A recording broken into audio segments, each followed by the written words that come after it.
Hey guys, tonight we are doing something a little different.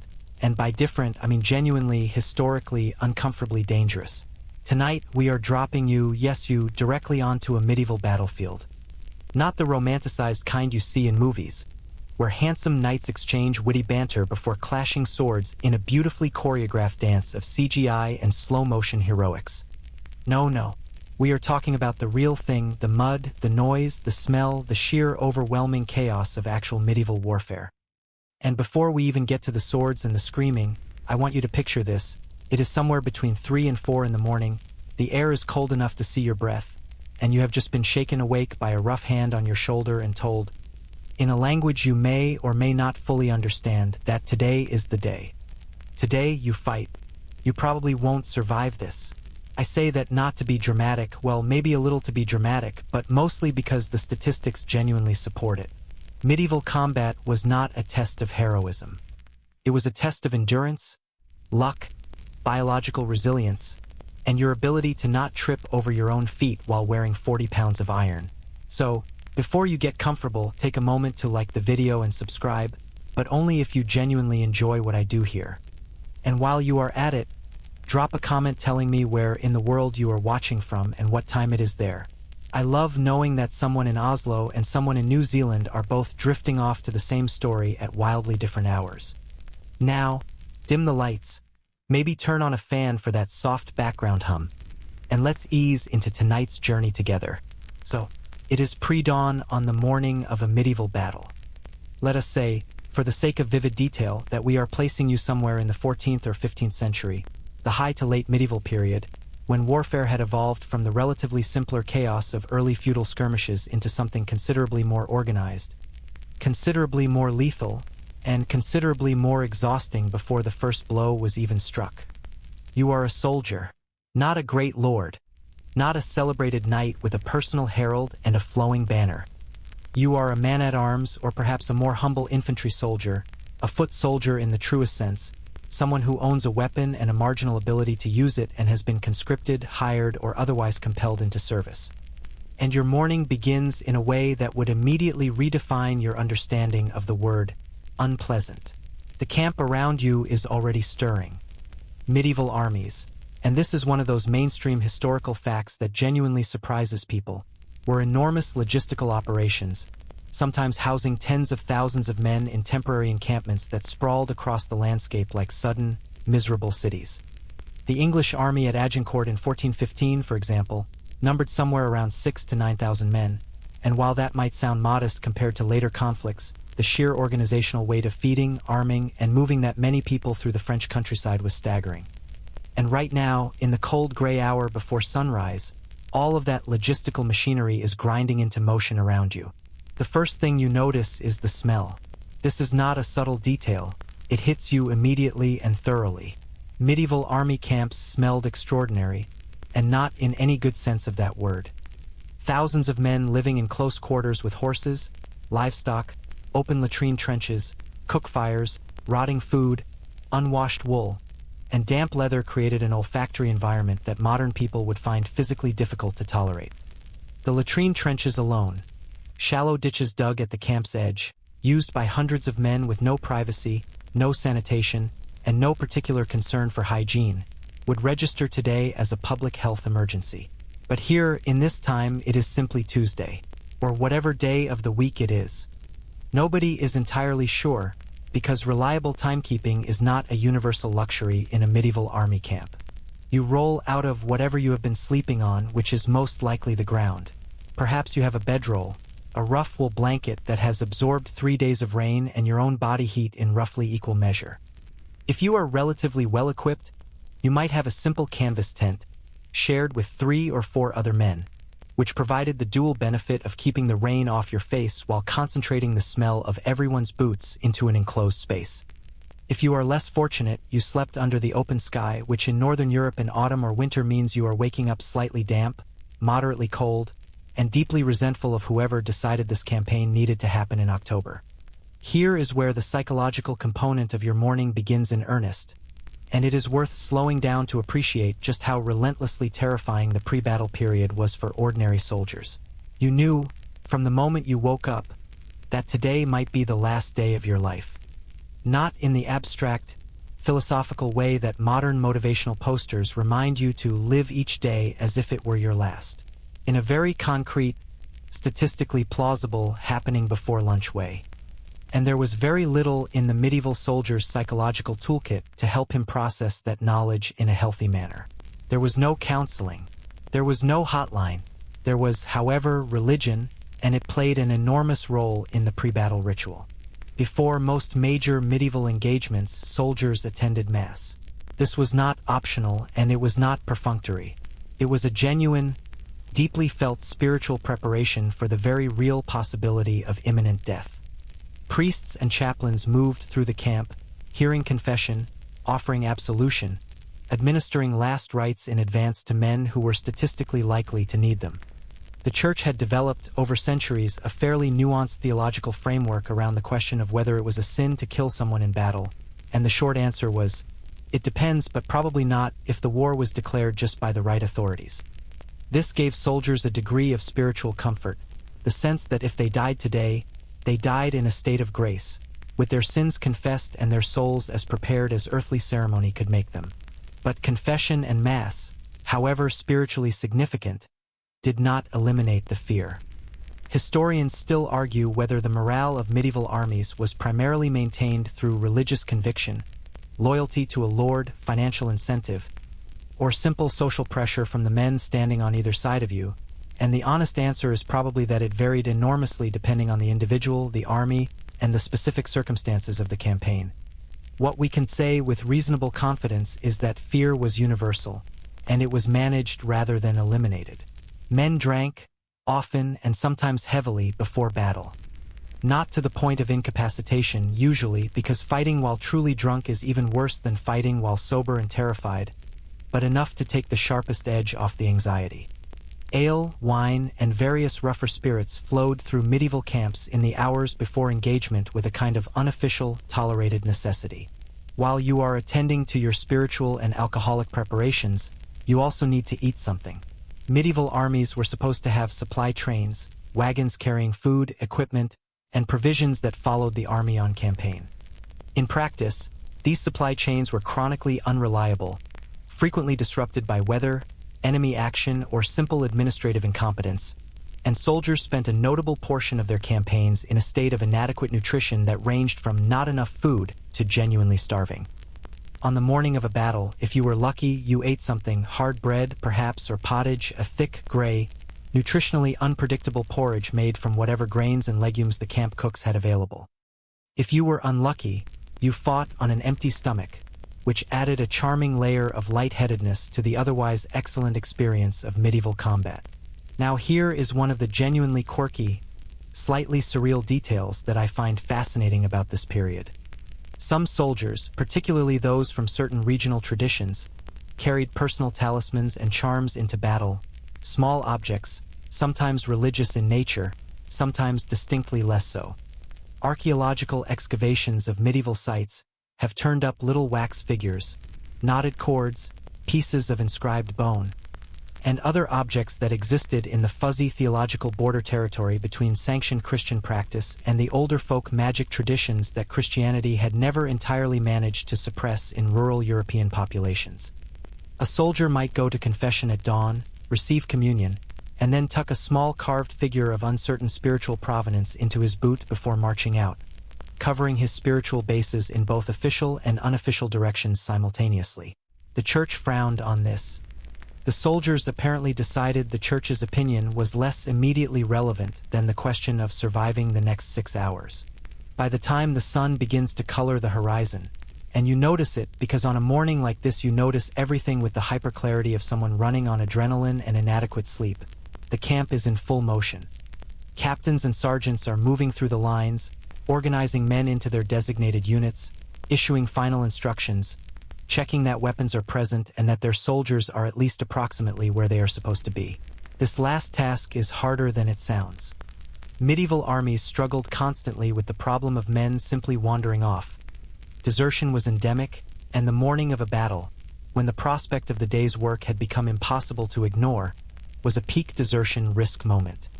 Some commanders stationed trusted men at the camp's exits specifically to prevent this. Others relied on loyalty, social obligation, or the credible threat of severe punishment to keep their forces intact. The noise of the assembling army begins to build around you. A low, collective sound of metal against metal, of horses being led and protesting audibly, of men calling to each other in the flat, matter-of-fact tones of people performing a grim and familiar routine. There is something almost hypnotic about it, in the way that genuinely overwhelming sensory experiences can trigger a kind of dissociative calm. The fear does not disappear, but it becomes background noise, something you carry alongside the weight of your weapon and your armor rather than something that stops you moving forward. You fall into line. You find the men you know, the faces that are familiar from weeks of marching together, and you take a quiet, unspoken comfort from their presence. If you are going to do this terrible thing, you are at least going to do it next to people you recognize. The sky is lightening now, shifting from deep gray to the pale, washed-out blue of an early medieval morning, and somewhere ahead of you, across whatever ground separates the two armies, the enemy is doing exactly the same things you are doing. They are eating their inadequate breakfast. They are saying their prayers. They are checking their weapons and feeling the same cold weight of knowledge settling in their chests. They are, in almost every particular that matters on a human level, exactly like you. This is not a thought that military culture particularly encouraged. The dehumanization of the enemy was as tactically useful in the 14th century as in any other, but it is true, and somewhere in the quieter corners of your pre-battle mind you probably know it. The battle has not yet begun.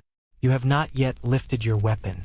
You have not yet heard the specific, unmistakable sound of large formations of armed men beginning to move toward each other with murderous intent. But already, just in the waking up, the preparing, and the waiting, you have experienced something that most modern people could not easily endure. A long, cold, hungry, frightened morning at the end of which violence is not a possibility but a certainty. And this, in a very real sense, is where medieval warfare began to claim its casualties. Not always in blood, and not always with a weapon, but in the slow, grinding attrition of the human spirit that started before the first arrow was ever knocked. And speaking of arrows and armor, and the sheer physical ordeal of simply getting dressed for a medieval battle, that is precisely where we are heading next. Because before you can fight anyone, you need to put on your equipment. And that, it turns out, is its own particular ordeal. The armor is already waiting for you when you return from the pre-dawn mass, laid out by your servant if you are wealthy enough to have one, or dumped in a heap near your bedroll if you are not. Either way, looking at it in the gray morning light, it does not inspire the confidence that armor is theoretically supposed to inspire. It inspires, instead, a very specific kind of existential fatigue, the fatigue of a person who knows they must put on a deeply uncomfortable thing and then do deeply uncomfortable things while wearing it, and who has no real alternative to this plan. Let us talk about what you are actually dealing with, because the word armor covers an enormous range of equipment across the medieval period, and what you wear depends heavily on who you are, when you are, and how much money your lord has decided your life is worth. At the lower end of the spectrum, and remember, we placed you as an ordinary man-at-arms rather than a great lord, you might be wearing what is called a coat of plates, a padded garment reinforced with metal plates riveted to its interior, worn over a mail hauberk, which is that famous interlocking ring garment that looks impressive in museum displays and feels, when you are actually wearing it, like someone has draped a very heavy, very inflexible metal curtain over your torso. By the 14th and 15th century, plate armor has become increasingly sophisticated and increasingly prevalent among the better-equipped soldiers. And if you are moderately well off, you might have partial plate, a breastplate, perhaps some arm defenses, leg harness, layered over your mail in a combination that military historians call transitional armor, and that you, wearing it, would probably call an enormous amount of metal attached to my body in ways that were not designed with comfort in mind. Before any of the metal goes on, however, you start with the arming doublet. This is a padded garment, thickly quilted, usually made of linen or wool stuffed with additional padding material, that serves multiple functions simultaneously. It cushions the weight of the armor against your body, preventing the metal from grinding directly against your skin and raising blisters that would become infected with impressive speed. It provides an additional layer of thermal insulation, which sounds pleasant until you remember that you will shortly be engaged in vigorous physical activity, while wearing it under several additional layers of metal in summer heat. And it has, on a well-made example, small attachment points, arming points. They are called little loops or ties at strategic locations where the pieces of plate armor can be laced directly to the garment, holding them in position during the chaos of combat rather than sliding around at exactly the worst moment. Putting on this doublet takes time. Not a dramatic amount of time, but enough that you are already, within the first 5 minutes of the arming process, beginning to understand that this is not a quick procedure. Over the doublet go your chausses or leg harness, the armor for your legs, which need to be properly aligned and secured before anything else goes on top, because adjusting them later once you have a breastplate on is somewhere between difficult and impossible. Medieval plate leg armor, on a quality example, is a genuinely remarkable piece of engineering, articulated at the knee and ankle to allow movement while maintaining protection. But allows movement is a relative term, and what it means in practice is that you can walk somewhat stiffly and bend your knees with effort, and that actual running, the kind you might want to do in various directions on a battlefield, is a significantly more laborious enterprise than it is when you are not wearing articulated steel tubes around your legs. Here is the mainstream historical fact that tends to genuinely surprise people when they first encounter it: a full suit of high-quality plate armor from the 15th century. The kind made by the master armorers of Milan or Augsburg, who were the prestige manufacturers of the medieval arms industry, weighed between 45 and 60 pounds in total. That is, objectively, a lot of weight. But, and this is the part that surprises people, it was distributed across the entire body rather than concentrated in one place, and a well-fitted suit was designed to move with the wearer in ways that made it considerably less restrictive than its weight suggests. Experimental archaeology, where modern researchers actually wear replica armor and test its physical demands, has demonstrated that a trained, fit man in a properly fitted suit of plate could run, roll, get up from the ground, climb obstacles, and perform quite vigorous physical movements with reasonable competence.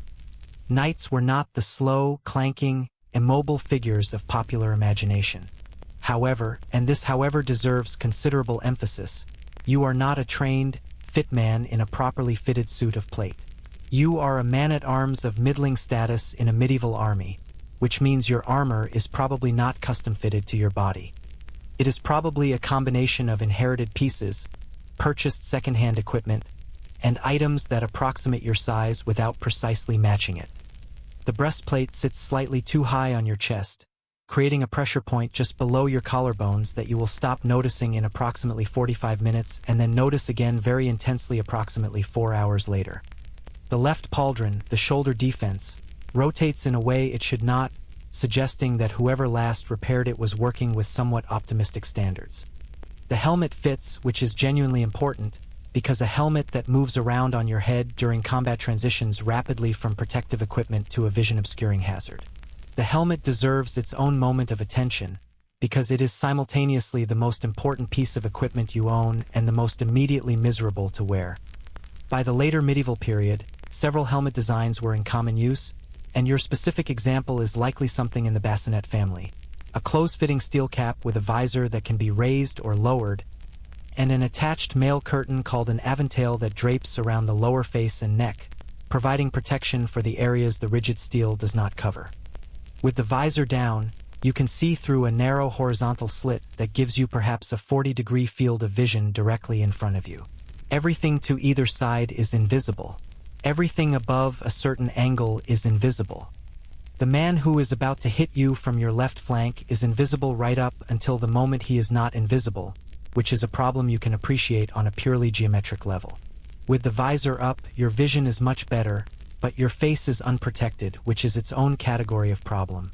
The heat inside a closed helmet builds with remarkable speed. Your breath, having nowhere particularly useful to go, fogs around your face, condenses on the interior of the visor, and drips. The noise inside the helmet is strange and distorting. The sounds of the outside world reach you slightly muffled and oddly resonant, so that distant sounds are harder to interpret and close sounds, like someone shouting a command 3 feet away, arrive as an indistinct vibration that you must consciously decode.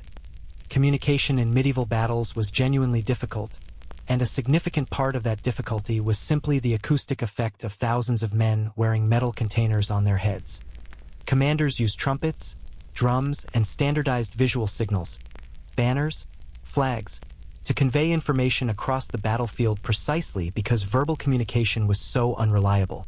Now here is something that the romantic vision of medieval warfare tends to completely omit, and I find it both fascinating and somewhat humanizing. The arming process had a strong social and communal dimension, particularly among knights and men-at-arms, because you genuinely could not put all of this equipment on by yourself. The back of the breastplate needed to be fastened by someone behind you. Certain straps required a second pair of hands to hold one end while you secured the other. The aventail needed to be properly tucked and secured in ways that were difficult to verify without someone else checking it. For knights with squires and personal servants, this was a formalized ritual. The squire arming his knight was a recognized ceremonial role with a long tradition attached to it. For ordinary soldiers, it was less ceremonial and more practical. You helped the man next to you, he helped you, and you both hoped that between the two of you, everything was attached correctly and nothing critical had been missed. The quirky tidbit that I cannot resist including here concerns the gauntlets, the metal gloves that protected your hands, and specifically the problem of what you did when nature called while fully armored. This is a question that medieval armor enthusiasts have genuinely studied, because it is both a practical historical question and the kind of thing that people find inherently amusing. The answer, for those wondering, is that plate armor of the better sort was designed with this problem in mind, with certain pieces articulated or removable in ways that allowed basic biological functions to be performed.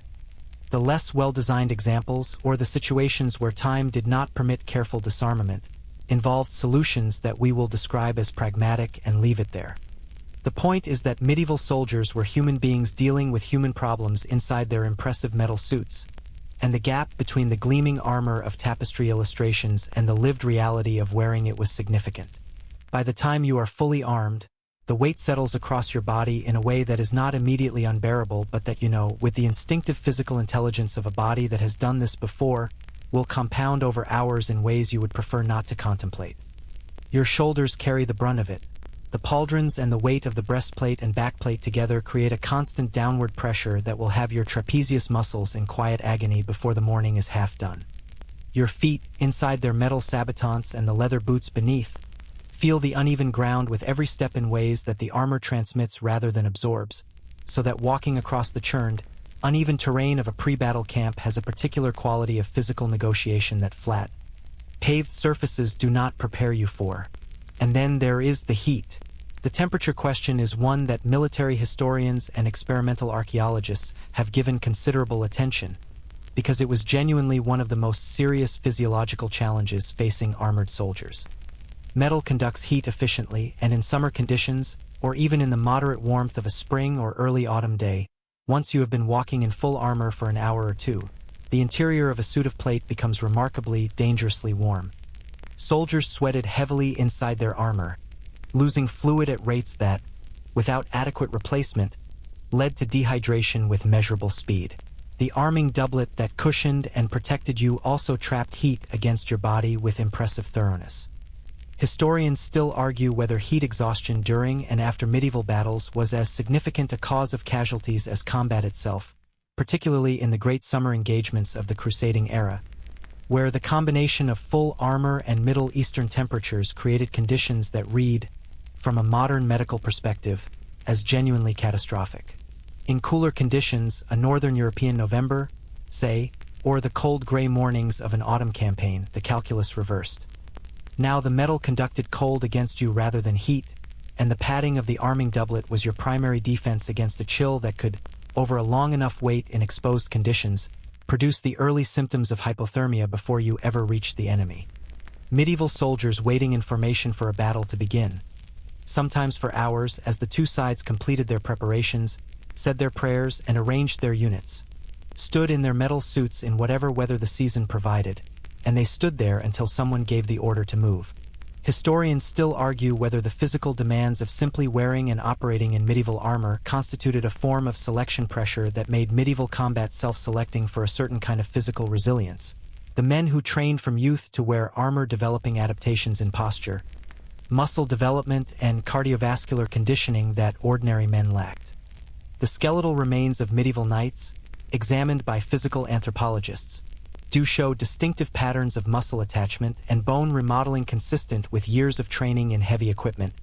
suggesting that the armored warrior's body was genuinely shaped by the practice in ways that went beyond mere skill.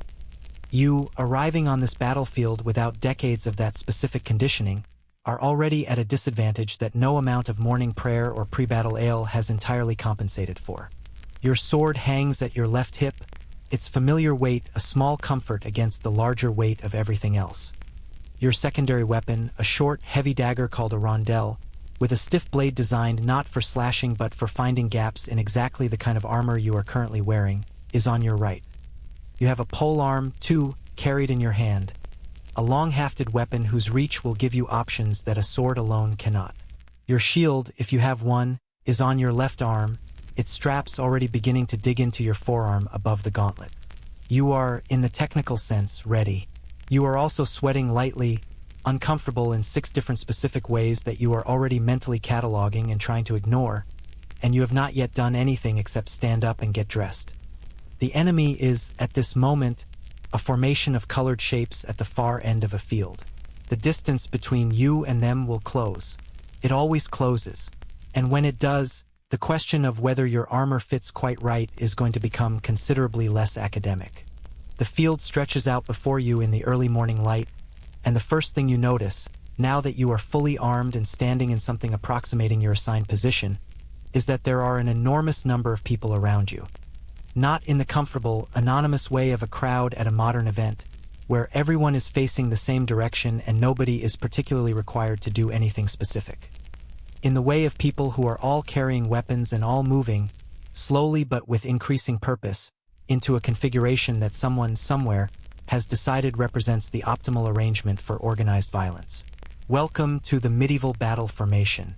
You will hate it here. The formation is everything in medieval warfare. This is not a hyperbolic statement. It is a structural truth about how pre-gunpowder combat worked. Individual skill mattered, certainly, and we will get to the terrifying specifics of what individual skill looked like when it was directed at you personally. But battles were won and lost primarily on the basis of whether formations held or broke, whether units maintained their cohesion under pressure or dissolved into the panicked, individualized chaos that medieval commanders called a rout and that we might more simply call everyone running away at once. The formation was your primary protection, your primary source of combat effectiveness, and the thing that the psychological and physical stress of battle was constantly, relentlessly working to destroy. The basic medieval battle formation for infantry, and this varied by period, region, and tactical tradition, but certain principles were widespread enough to be considered general, was a dense block of men standing in close proximity, their weapons facing outward toward the enemy, their collective mass providing both physical resistance and psychological intimidation. The Schiltron of Scottish infantry, the English longbow formations with their supporting men-at-arms, the Swiss pike squares that would eventually revolutionize European warfare, the Flemish urban militias who famously defeated French chivalry at Courtrai in 1302. All of these were variations on the fundamental principle that men standing together in organized groups were dramatically more effective and survivable than men fighting as individuals. Your place in this formation has been assigned to you. You did not choose it based on preference, comfort, or strategic insight. You were told where to stand by a man above you in the hierarchy, who was told where to stand by a man above him, in a chain of command that extended upward through various levels of medieval military organization to whatever great lord or king was nominally directing this enterprise from a position somewhat behind the action. Your specific spot is in the 3rd rank, which means there are 2 ranks of men between you and the enemy, and also means that the pressure of the ranks behind you will shortly become a physical force that you cannot easily resist. Here is the mainstream historical fact that tends to recalibrate people's understanding of medieval battle, the phenomenon known as push of pike, or more broadly the crushing pressure that developed in the center of engaged formations, was one of the primary causes of death and injury in medieval infantry combat that had nothing to do with enemy weapons. When 2 dense formations of men met and locked together, neither side immediately breaking, neither side advancing, the men in the rear ranks pushed forward instinctively, adding their weight to the press, trying to drive the formation forward or simply unable to stop their own momentum. This created a compressive force in the center of the engagement that could, and did, kill men by crushing them, by preventing them from breathing, by pushing them to the ground where they were trampled by the boots of the men around them. You, in the third rank, are close enough to the action to be in genuine danger from the weapons of the front rank's opponents, but not so close that you are yet in the front rank's specific personal hell. What you are, however, is a contributing element to the pressure problem. The men behind you are pushing forward. You are, involuntarily, pushing the men in front of you forward. They are pushing the men in front of them forward. And the men directly behind the front rank are pressed up against the backs of the men doing the actual fighting in ways that make it very difficult to swing a weapon effectively, very difficult to step back if you need to, and very easy to go down and not come back up. The noise, by this point, has become something you experience physically rather than simply orally. Thousands of men, metal, horses at the flanks, drums, trumpets, shouted commands, and the constant low collective sound of mass human movement combines into a wall of sound that is genuinely disorienting. Inside your helmet, with the visor down, the acoustic distortion you noted earlier is now compounded by your own elevated breathing and heartbeat, so that you are navigating this sensory environment with a kind of selective, effortful attention that is already consuming cognitive resources you will shortly need for other purposes. The enemy formation is closer now. You can see individuals within it, shapes that resolve as the distance closes into men very much like yourself, wearing similar equipment, carrying similar weapons, presumably experiencing similar levels of physiological alarm. The temptation to look at them as a mass rather than as individuals is strong, and it is a temptation that medieval military culture actively encouraged. The dehumanization of the enemy, achieved through visual distinction of heraldry, through the demonizing rhetoric of pre-battle speeches, through religious and political framing of the conflict, was not merely propaganda. It was a psychological tool for making it possible to do the thing you were about to do. And then there were the pre-battle speeches themselves. Here is where I should mention that Hollywood has given us a somewhat inflated impression of the medieval pre-battle oration.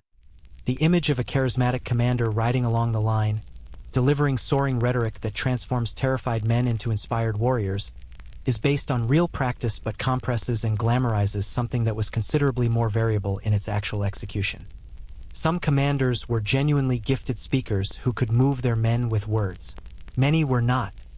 The speech at Agincourt attributed to Henry V, the famous Band of Brothers address immortalized by Shakespeare, is almost certainly a dramatic reconstruction rather than a verbatim record, and historians still argue whether Henry said anything particularly memorable that morning or whether he simply made himself visible and relied on the symbolic weight of a king sharing his soldiers' danger to do the motivational work. What was more universally effective than oratory was the simple, primal act of the formation beginning to move. There is a well-documented psychological phenomenon in military history. It appears in accounts from antiquity through the modern era, where the transition from waiting to moving produces a kind of relief that temporarily overrides fear. The waiting is, in some ways, the hardest part, because during the wait the imagination is fully active and the body has nothing to do except process anxiety. Once you begin to move, the body takes over.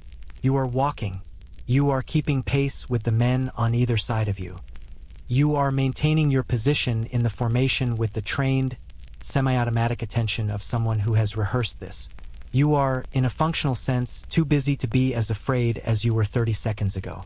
The ground underfoot deserves attention here, because it was a tactical variable of enormous significance and a personal hazard of immediate relevance to your survival. Medieval battles were not fought on the smooth, flat surfaces of military diagrams. They were fought on agricultural land, plowed fields, meadows, hillsides, that had been further modified by weather, by the movement of thousands of men and horses, and sometimes by deliberate tactical preparation. The English at Agincourt famously planted sharpened stakes in the ground in front of their position to deter cavalry charges. The Scots at Bannockburn in 1314 dug pits in the ground to break up English cavalry formations. And quite apart from deliberate modification, the ground over which medieval battles were fought was typically uneven, often muddy, and thoroughly capable of turning an ankle, catching a foot, or sending a man in metal-soled sabatons sliding sideways at exactly the wrong moment. The quirky historical detail that belongs here concerns the role of heralds and the formal protocols that surrounded even the most violent medieval engagements.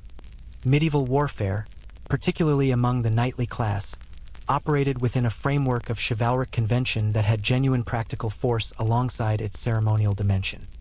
Before some battles, heralds from opposing sides actually exchanged formal communications, delivering challenges, confirming the terms of combat, sometimes even negotiating final-hour settlements that would make the battle unnecessary.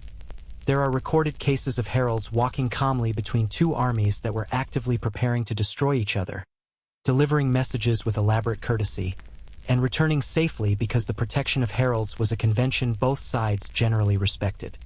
The battlefield had rules, or at least aspirations toward rules, even if those rules were violated with some regularity once the actual violence began.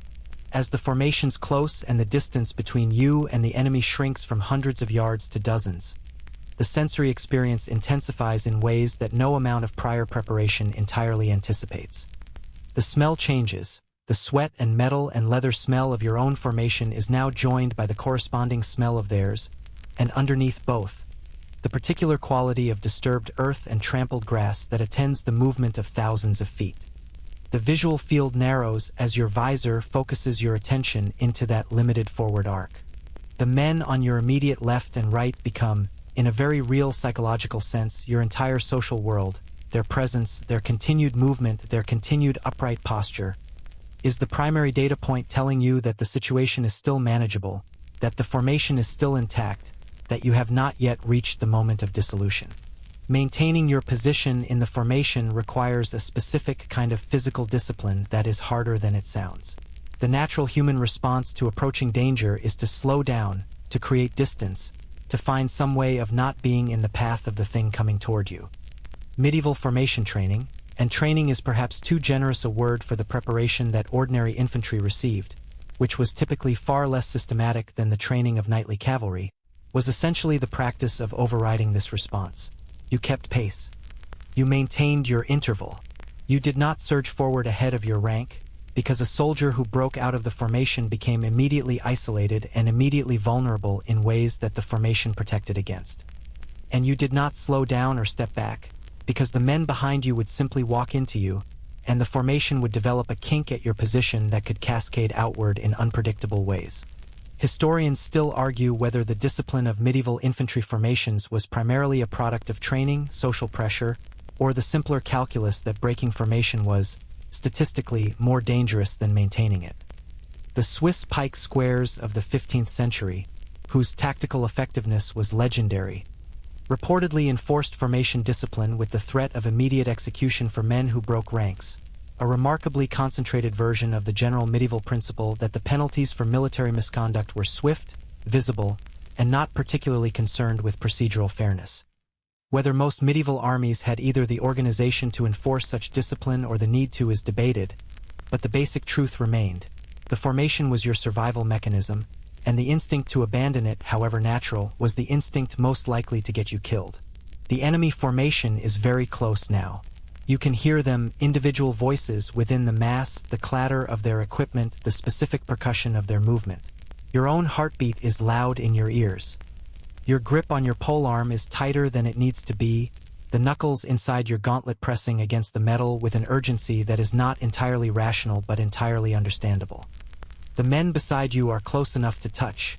You can feel the slight warmth of their bodies even through the metal between you, the unconscious synchrony of your breathing beginning to align.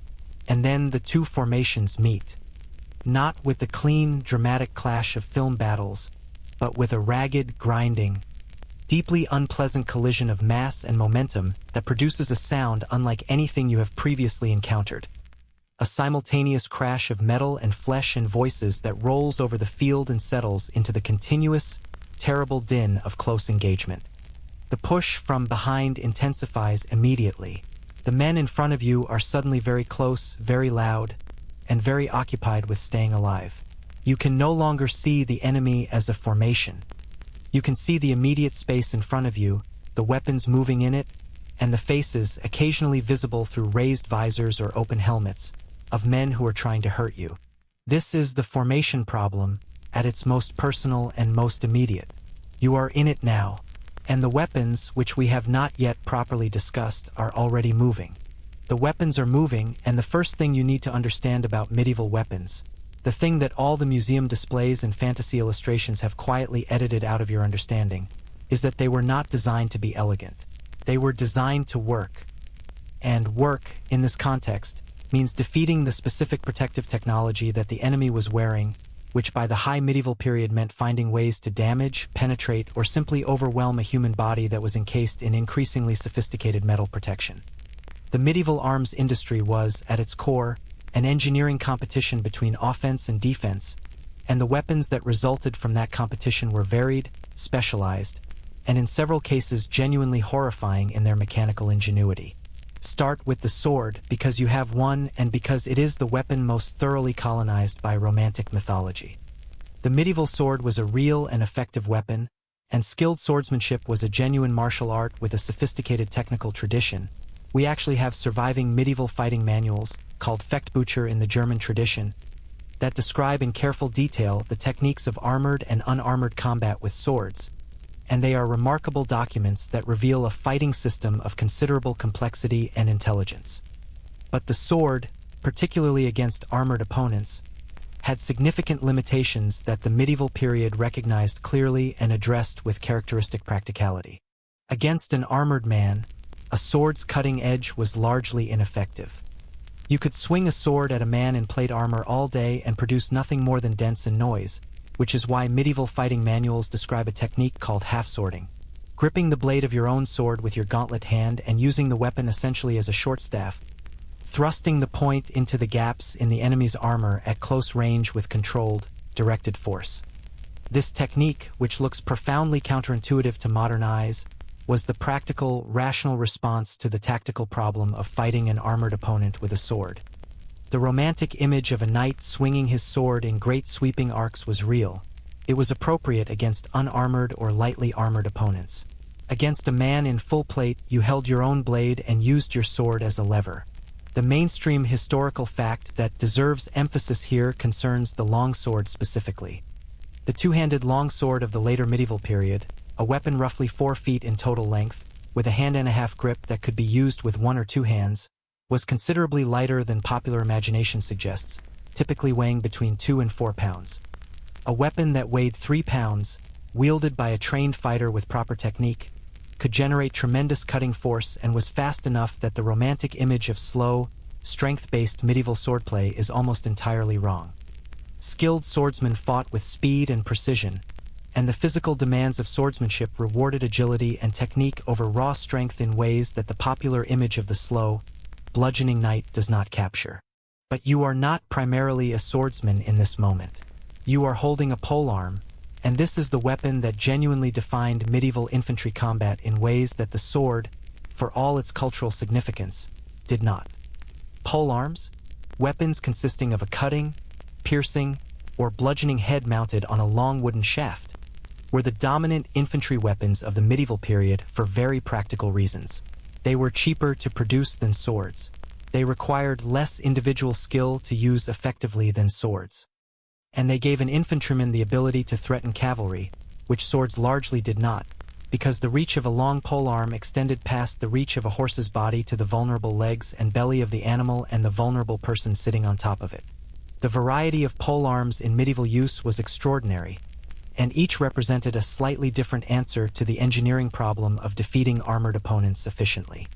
The halberd, a Swiss and German favorite, combined an axe blade with a spear point and a back spike in a single weapon that could chop, thrust, and hook in rapid succession.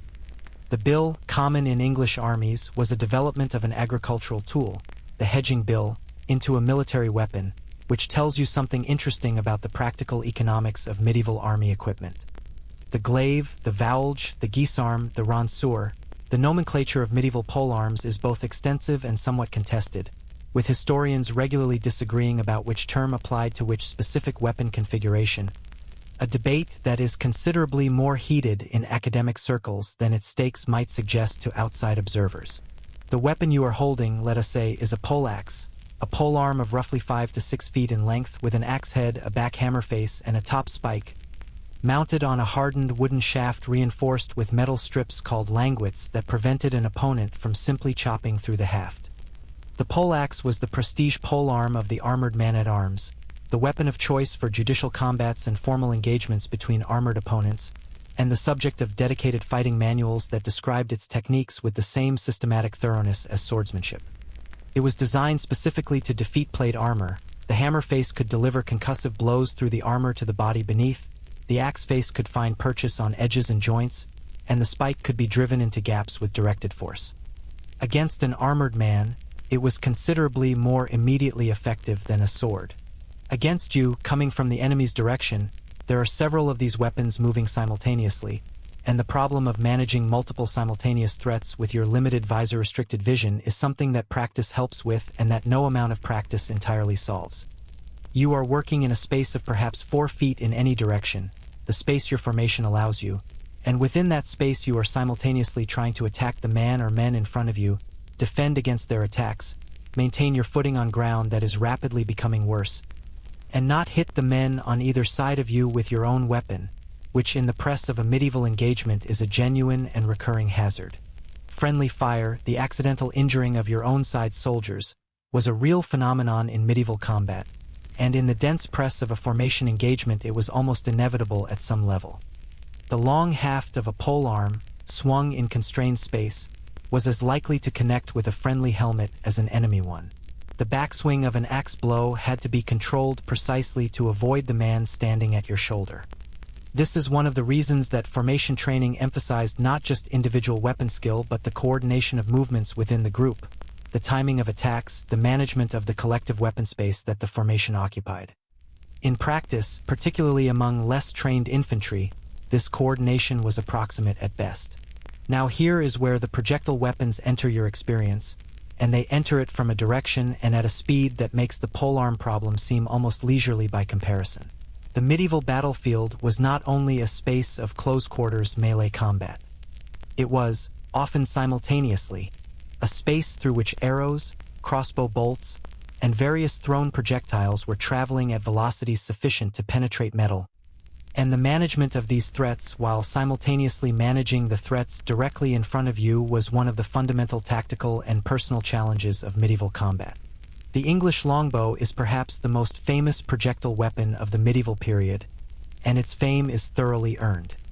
A trained English or Welsh longbowman, drawing a bow of around 100 to 160 pounds draw weight, could loose between 10 and 12 arrows per minute with reasonable accuracy at ranges up to 200 yards, and the bodkin-pointed arrows specifically designed to defeat armor could, at close range, penetrate mail and lighter plate with genuine effectiveness. The bodkin point, a narrow, hardened steel point designed to concentrate force on a small area and punch through ring mail or find the gaps in plate, was the armor-piercing ammunition of the medieval period, and at the Battle of Crécy in 1346, massed English longbow fire devastated the French cavalry in ways that military historians still cite as a turning point in the tactical history of medieval warfare. The quirky, slightly unsettling detail about longbowmen concerns their physical development. Skeletal remains of medieval longbowmen, identified by the distinctive asymmetric bone development that results from years of drawing a heavy bow, show significant overdevelopment of the left arm and shoulder relative to the right, enlarged attachment points for the muscles involved in the draw, and in some cases actual skeletal deformation of the spine and left arm from the repeated stress of thousands of practice draws over a lifetime of training. An experienced English longbowman carried his occupation in his bones in ways that a forensic anthropologist could identify 6 centuries later. They were, in a genuine physical sense, shaped by their weapon, specialized athletic instruments that took years to develop and were formidable in ways that went far beyond the bow they were holding. Against you, specifically, an arrow from a longbow at combat range is a threat that your armor addresses with variable success depending on the specifics of the shot.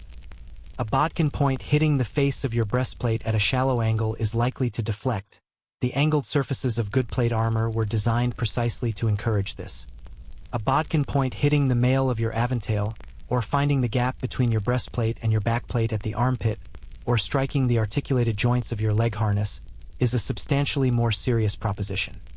And this is before we discuss the crossbow, which fired a heavier bolt at higher velocity than most longbows and was devastating against all but the heaviest armor, or the various thrown weapons, javelins, lead-weighted darts called plumbaity in earlier periods, and simply rocks, which armies threw at each other with more enthusiasm and effectiveness than modern people generally credit. The war hammer deserves a specific mention because it represents one of the more philosophically interesting developments in medieval weapon design.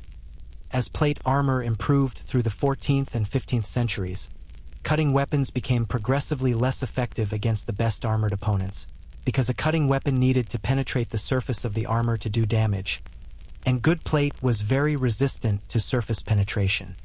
The response to this problem was the development of impact weapons, war hammers, mauls, and maces that did not need to penetrate the armor at all, because they could transmit their force through the armor to the body beneath. A heavy war hammer blow to a helmeted head did not need to dent the helmet to cause a concussion or a skull fracture. The armor conducted the force. The weapon was, in essence, using the enemy's own protection against him, turning the very metal that was supposed to keep him safe into a force-transmitting medium for blunt trauma. Historians still argue whether the development of increasingly sophisticated anti-armor weapons in the later medieval period represented a genuine tactical crisis for the heavily armored knight or whether it has been overstated in the historical literature, with some scholars arguing that the practical effectiveness of war hammers and similar weapons in actual combat conditions has been exaggerated by later commentators. What is not in dispute is that the medieval arms race between protection and penetration was real, ongoing, and productive of genuinely innovative weapons technology on both sides of the equation. You are, at this moment, on the receiving end of several of these innovations simultaneously. The man directly in front of you has a poleaxe and the training to use it. The man to his left has a sword and is employing the half-swording technique with controlled, directed precision. From somewhere behind the enemy formation, arrows are still falling. Not in the dense clouds of the initial exchange, but in the occasional, individually targeted shots of archers picking their moments in the chaos of the melee. The ground under your feet is churned and uncertain. The press of bodies behind you has not relented. Your arms are beginning to feel the cumulative weight of the weapon and the effort of the last several minutes in a way that is transitioning from discomfort into the early stages of genuine physical limitation.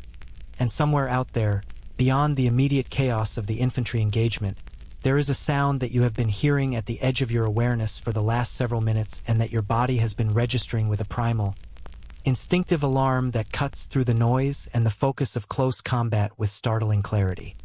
It is a sound that the ground under your feet is beginning to confirm, a low, rhythmic vibration that has nothing to do with the men around you and everything to do with what is coming from the flank. The cavalry is moving. The vibration reaches you through the soles of your feet before you hear it properly, before your brain has fully assembled the sensory data into the specific, terrible recognition of what it means. The ground is talking to you in the only language ground knows: pure transmitted force. The accumulated weight of hundreds of horses moving at increasing speed across the field, communicating itself upward through the churned earth and through your metal-shod feet and through the bones of your legs with a clarity that bypasses conscious thought entirely. Your body knows what this is before your mind confirms it. Your body has known, on some ancestral level that predates your individual experience by 10,000 years, that this particular vibration means danger of a very specific and very serious kind. Medieval cavalry, the mounted knights and men-at-arms who represented the most expensive, most prestigious, and in certain tactical contexts most devastating military asset of the medieval period, were not the invincible force of popular imagination, but they were not far off, under the right circumstances. And the circumstances that made cavalry most effective were exactly the circumstances you are currently in. Infantry already engaged in close melee, attention directed forward, formation potentially disrupted by the press of combat, flanks exposed or inadequately protected. A cavalry charge into the flank or rear of an engaged infantry formation was one of the most tactically decisive actions available to a medieval commander, and the reason it was decisive was not complicated. It was because it worked consistently and catastrophically when it connected with its target.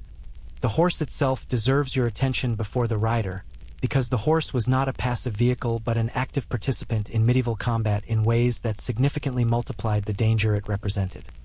Medieval war horses, destriers, coursers, and rounceys of varying quality and cost, were large, powerful animals, typically standing between 15 and 17 hands, weighing somewhere between 1,200 and 1,600 pounds, and trained specifically to function in the chaos and noise of a battlefield without the sensory overwhelm response that would disable an untrained animal.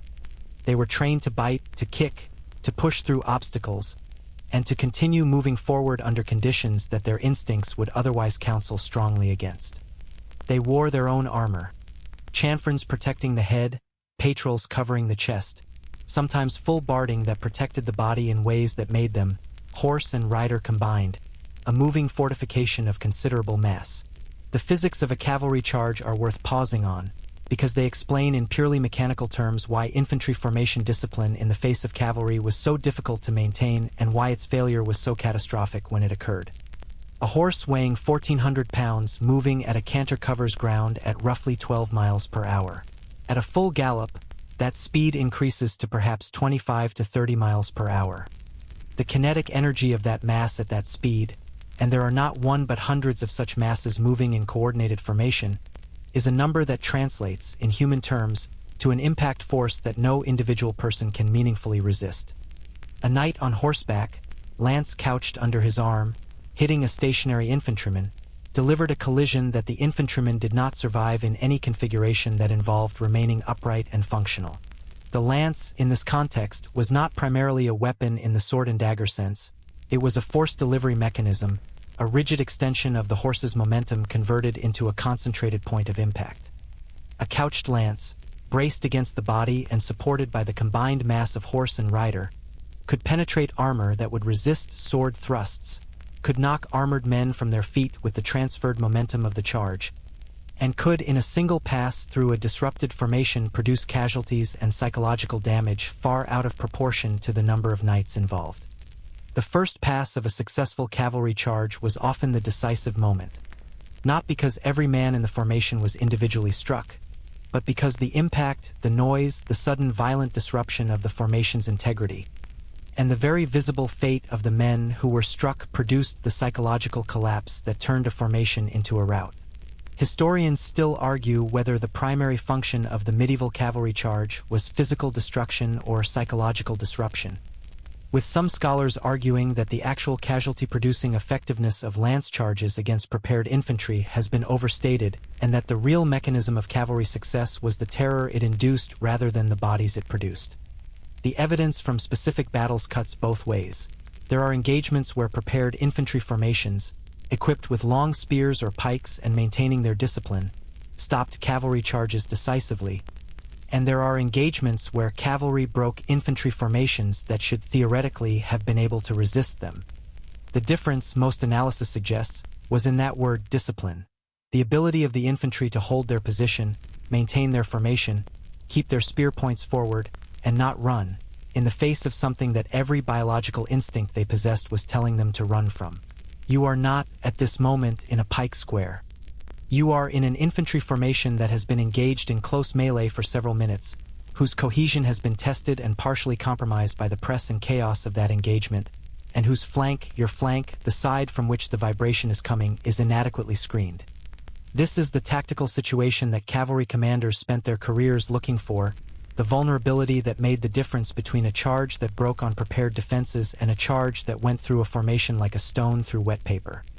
And the cavalry coming toward you has found it.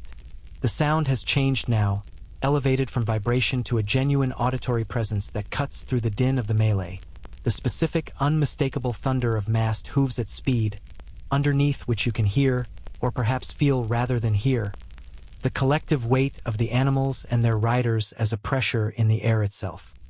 The men around you are aware of it too.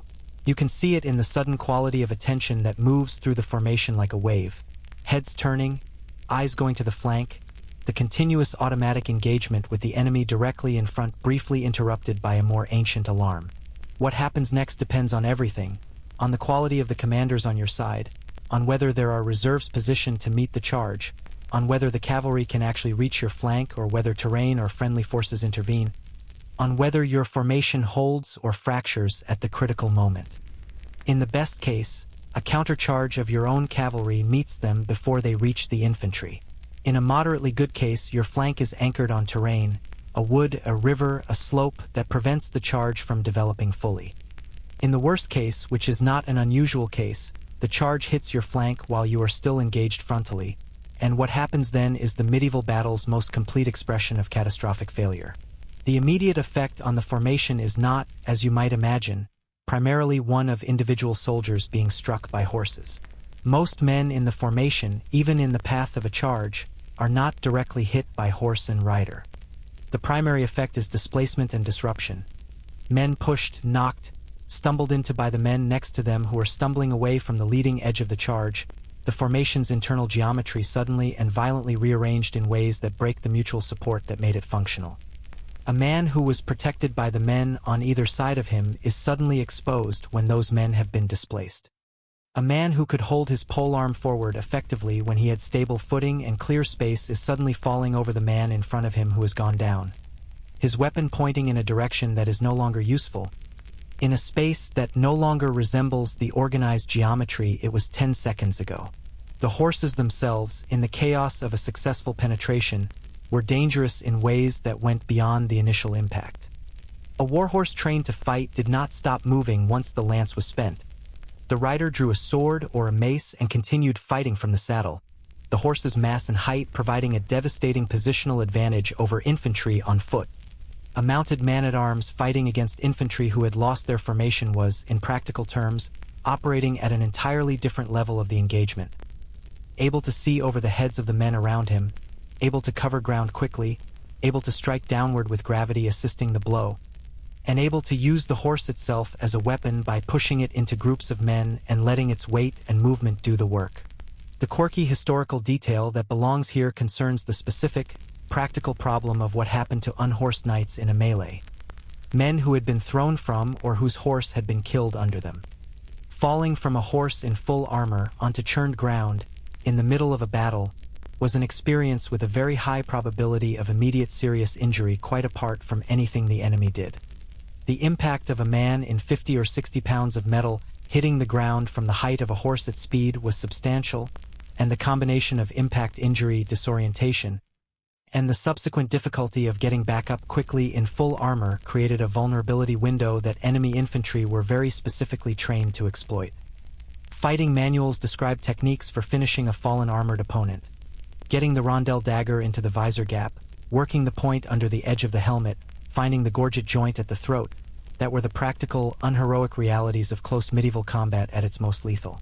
The problem of the ground, which we noted earlier in the context of footing, becomes dramatically worse under cavalry action. Horses churn the surface with their hooves in ways that infantry boots do not, creating holes and ruts and pits in the field surface that were genuine, terrain-modifying hazards. At Agincourt, the heavily plowed and recently rained-upon field created conditions in which the advancing French men-at-arms, moving in heavy armor across churned mud, were exhausted before they reached the English lines, and the ground conditions were a significant contributing factor to the French defeat. Under cavalry action, this terrain modification happened faster and more severely, and the field surface that you were already negotiating with difficulty becomes, in the aftermath of a cavalry pass, significantly more hazardous. There is something that medieval commanders understood clearly and that modern people sometimes miss about the relationship between cavalry and infantry in this period, which is that the threat of cavalry was often as tactically significant as its actual deployment.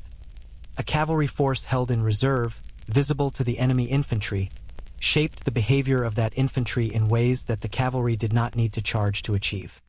Infantry that knew cavalry was present on the flank moved differently, held their formations more cautiously, were less willing to pursue aggressively when the enemy gave ground, because pursuit, the breaking of formation to chase a retreating enemy, was the moment of maximum vulnerability to cavalry action. The cavalry that never charged might, through its mere presence, prevent the infantry from exploiting an advantage they had earned. This is the kind of tactical subtlety that tends to get lost in battle narratives focused on dramatic action, but that commanders of the period understood and practiced with considerable sophistication. You are on the ground. You are not sure exactly when that happened. The sequence of the last 30 seconds is a blur of noise and impact and the specific quality of disorientation that comes from a rapid, uncontrolled change of position. The formation around you is not what it was. Some of the men who were beside you are no longer beside you in any useful sense. The enemy infantry, sensing the disruption that the cavalry action has caused, is pressing forward with renewed energy, and the organized resistance that your formation was providing a minute ago is now something more ragged, more individual, more dependent on the specific actions of specific men than on the collective geometry that had been protecting everyone. Getting up from the ground in full armor quickly under these conditions is not simple.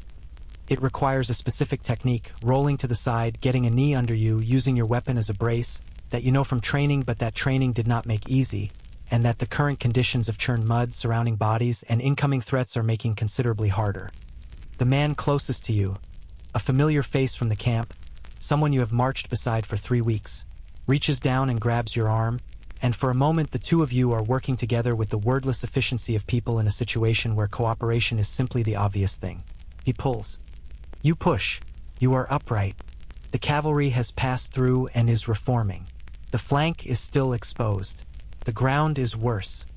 And somewhere in the air above you, carrying on the wind from the direction of what was the enemy's rear, there is a smell that is different from the smells you have been cataloging all morning. Not sweat, not earth, not metal. Something else. Something that the soldiers of this period, more than almost anything else, had learned to fear with a very specific and very rational dread. It is the smell of smoke. And smoke on a medieval battlefield means the siege has come to you or you have come to the siege, and that a whole new category of suffering is now on the table. The smoke thickens on the horizon with the particular patience of something that has all the time in the world, which is appropriate because sieges, the great set-piece operations of medieval warfare, operated on a timescale that made the morning's battle feel like a brief, violent interruption in a much longer, much more grinding narrative of suffering. If the open field engagement you have been surviving for the last several hours represented medieval warfare at its most acute, the siege represented it at its most chronic, a form of military operation designed not primarily to kill the enemy quickly but to make the enemy's existence so thoroughly miserable, so comprehensively deprived of the basic requirements of human survival, that surrender became preferable to continuation. It was, in the most literal sense, the weaponization of endurance. You are approaching a fortified position, or you are inside one. The specifics depend on which side of this particular engagement your lord has placed you, and both sides of a medieval siege offered their own distinctive catalogue of hardships that we should examine with the attention they deserve. Let us begin from the outside as the besieging force, because that is where you are most likely to find yourself given that the attacking force was typically larger than the defending garrison and therefore contained more of the ordinary soldiers whose experience we are inhabiting. You have marched, following the cavalry action and the partial dissolution of the morning's field engagement, to the walls of a castle or fortified town, and you are now part of the besieging army that has ringed this position with the intention of taking it. The first thing to understand about medieval fortifications is that they were genuinely, impressively, specifically designed to make your life difficult. The castle of the high medieval period.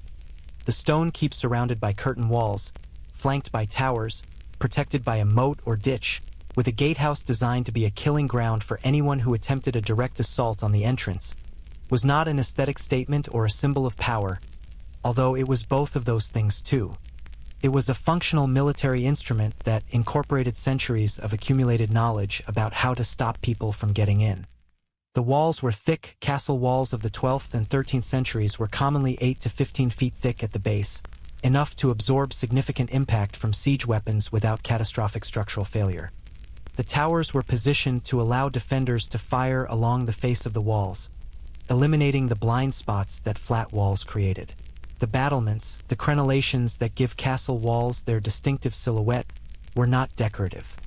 They were cover, allowing archers to shoot from behind stone and duck back into safety with practiced efficiency. Looking at these walls from your position in the besieging camp, the scale of the problem becomes immediately and personally apparent. You cannot go through the walls. You cannot go over them quickly or safely. The gates are closed and barricaded and defended by people with projectile weapons who occupy an elevated position that gives them every advantage in the exchange. The moat or ditch, if present, is a serious obstacle that must be crossed before you can even reach the base of the walls, and crossing it under fire from the battlements is an experience with a very high attrition rate. The tactical options available to your commander are, broadly, starve them out, batter the walls down, undermine the walls, or assault the walls directly. All of these options take time. The last one takes time and also bodies, in quantities that explain why direct assault was usually a last resort. The siege camp that you inhabit for the duration of this operation is a more permanent, more organized, and in certain ways more miserable version of the pre-battle camp you woke up in this morning. Medieval siege camps, which sometimes surrounded a position for months or even years. The Siege of Calais by Edward III of England lasted from 1346 to 1347, over 11 months, and the Siege of Acre during the Third Crusade lasted nearly 2 years, developed over time into semi-permanent communities with their own internal economies, social hierarchies, and endemic problems. The supply challenge was immense. Feeding an army of thousands in a fixed position for months required a logistical operation that strained the resources of even well-organized medieval states, and the failure of supply was a constant, recurring threat that killed besieging armies almost as efficiently as it killed the people they were besieging. The mainstream historical fact about medieval sieges that tends to reset people's understanding is this. In the majority of documented medieval sieges, the besieging force suffered higher casualties than the besieged garrison. This seems counterintuitive. The attackers are outside, with freedom of movement and access to the surrounding countryside. The defenders are trapped inside, with finite resources and no ability to resupply. But the defenders' position, for as long as those finite resources lasted, was fundamentally safer. They were behind walls, under cover, able to rest in shifts, not exposed to the elements in the way the besieging camp was. The besieging army, meanwhile, was living in field conditions for months, drinking from whatever water sources were available near the siege site, eating food of declining quality as supply lines strained, crowded together in conditions that were a perfect incubator for the infectious diseases that killed medieval soldiers in numbers that dwarfed combat casualties. The besieged garrison died when the food ran out. The besieging army died of dysentery, typhoid, and respiratory illness with considerable consistency throughout the operation, long before the food ran out on the other side. Your days in the siege camp follow a rhythm that is grinding in its sameness and exhausting in its peculiar combination of boredom and danger. The boredom is real and significant. Siege operations involved enormous amounts of waiting, of watching walls that did not change, of performing the routine maintenance and patrol duties that kept the perimeter secure but that offered nothing in the way of resolution or progress. Medieval soldiers were not good at boredom in the structured, philosophically managed way that military training attempts to produce, and the morale problems that developed in long sieges were severe and recurring. Gambling was endemic. Alcohol consumption was higher than even normal campaign levels. Fights broke out among the besieging forces with depressing regularity, sometimes escalating to serious violence between contingents from different regions or under different lords who had been thrown together by the demands of the operation. The danger, when it came in several forms. Defenders did not simply sit inside their walls and wait passively to be starved out. They conducted sorties, sudden, aggressive raids out through side gates or posterns, small fast forces hitting specific targets in the besieging camp and withdrawing before a significant response could be organized. These sorties targeted siege equipment, supply stores, command positions, and simply wherever the defending garrison thought they could do maximum damage with minimum exposure. They happened at night, usually, when the besieging army's alertness was lowest and the darkness provided the defenders with the speed advantage that their smaller numbers required. Being in the wrong part of the camp at the wrong time during a sortie was a very effective way to end your siege experience early and permanently. The siege engines deserve attention here because they represent one of the more impressive, and in close proximity, more terrifying technologies of the medieval period. The trebuchet, the most powerful of the medieval stone-throwing engines, was a counterweight-powered device capable of hurling projectiles weighing 200 pounds or more over distances of up to 300 yards with reasonable accuracy. A well-made trebuchet, operated by an experienced crew, could deliver perhaps 2 to 4 shots per hour, which sounds modest until you consider that each shot was a 200-pound stone traveling at significant velocity, and that the cumulative effect of sustained trebuchet fire on masonry was, over days and weeks, genuinely structural. Castle walls that survived individual projectile impacts could be progressively weakened by repeated strikes in the same area until sections failed. The process of deliberate wall destruction through siege engine fire was slow, methodical, and effective in ways that made it the preferred approach of commanders who had both the time and the equipment. The quirky historical detail that I find genuinely delightful, in a deeply morbid way, is the range of things that medieval besieging forces catapulted over walls into fortified positions beyond simple stone projectiles. Dead horses were catapulted into besieged positions, both to occupy space, deny water sources by contaminating wells, and produce the disease-generating decomposition that was correctly understood to cause illness even if the specific mechanism of germ theory was not yet available as an explanatory framework. There are documented cases of beehives being catapulted into fortifications, delivering a non-lethal but profoundly disruptive payload of agitated bees into confined defensive positions. And in perhaps the most historically significant act of improvised biological warfare in the medieval period, during the Siege of Kaffa in 1346, the besieging Mongol forces catapulted the bodies of soldiers who had died of plague over the walls of the Genoese trading post. An act that some historians credit as a contributing factor to the introduction of the Black Death into Europe, as the Genoese traders who subsequently fled the city carried the infection with them into Mediterranean trade networks.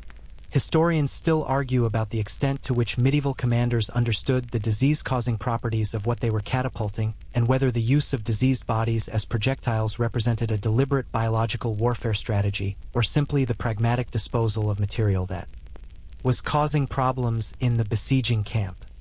The answer probably varies by specific case, but the effectiveness of the outcome in the Kaffa example, whatever the intent, was difficult to overstate. Inside the fortification, and let us briefly inhabit the defender's position, because it is instructive, the experience of a siege had its own distinctive texture of suffering. The initial period was often characterized by a kind of heightened intensity, the walls fully manned, patrols constant, the population of the castle or town, because medieval fortifications typically contained not just the military garrison but also the civilian population of the surrounding area, who had retreated inside the walls at the approach of the enemy, living in enforced proximity with a collective anxiety that had nowhere useful to go. The garrison commander's primary responsibility was the management of resources: food, water, firewood, arrows, all of the consumables that the closed system of the fortification could not replenish from outside, against the unknown duration of the siege. The rationing began early because a competent garrison commander did not wait until supplies were critical to implement rationing. He implemented it from the start, knowing that the siege could last months and that every day's full rations consumed was a day's fewer remaining. The psychological effect of rationing on a mixed population of soldiers and civilians, already under the stress of siege conditions, was corrosive and cumulative.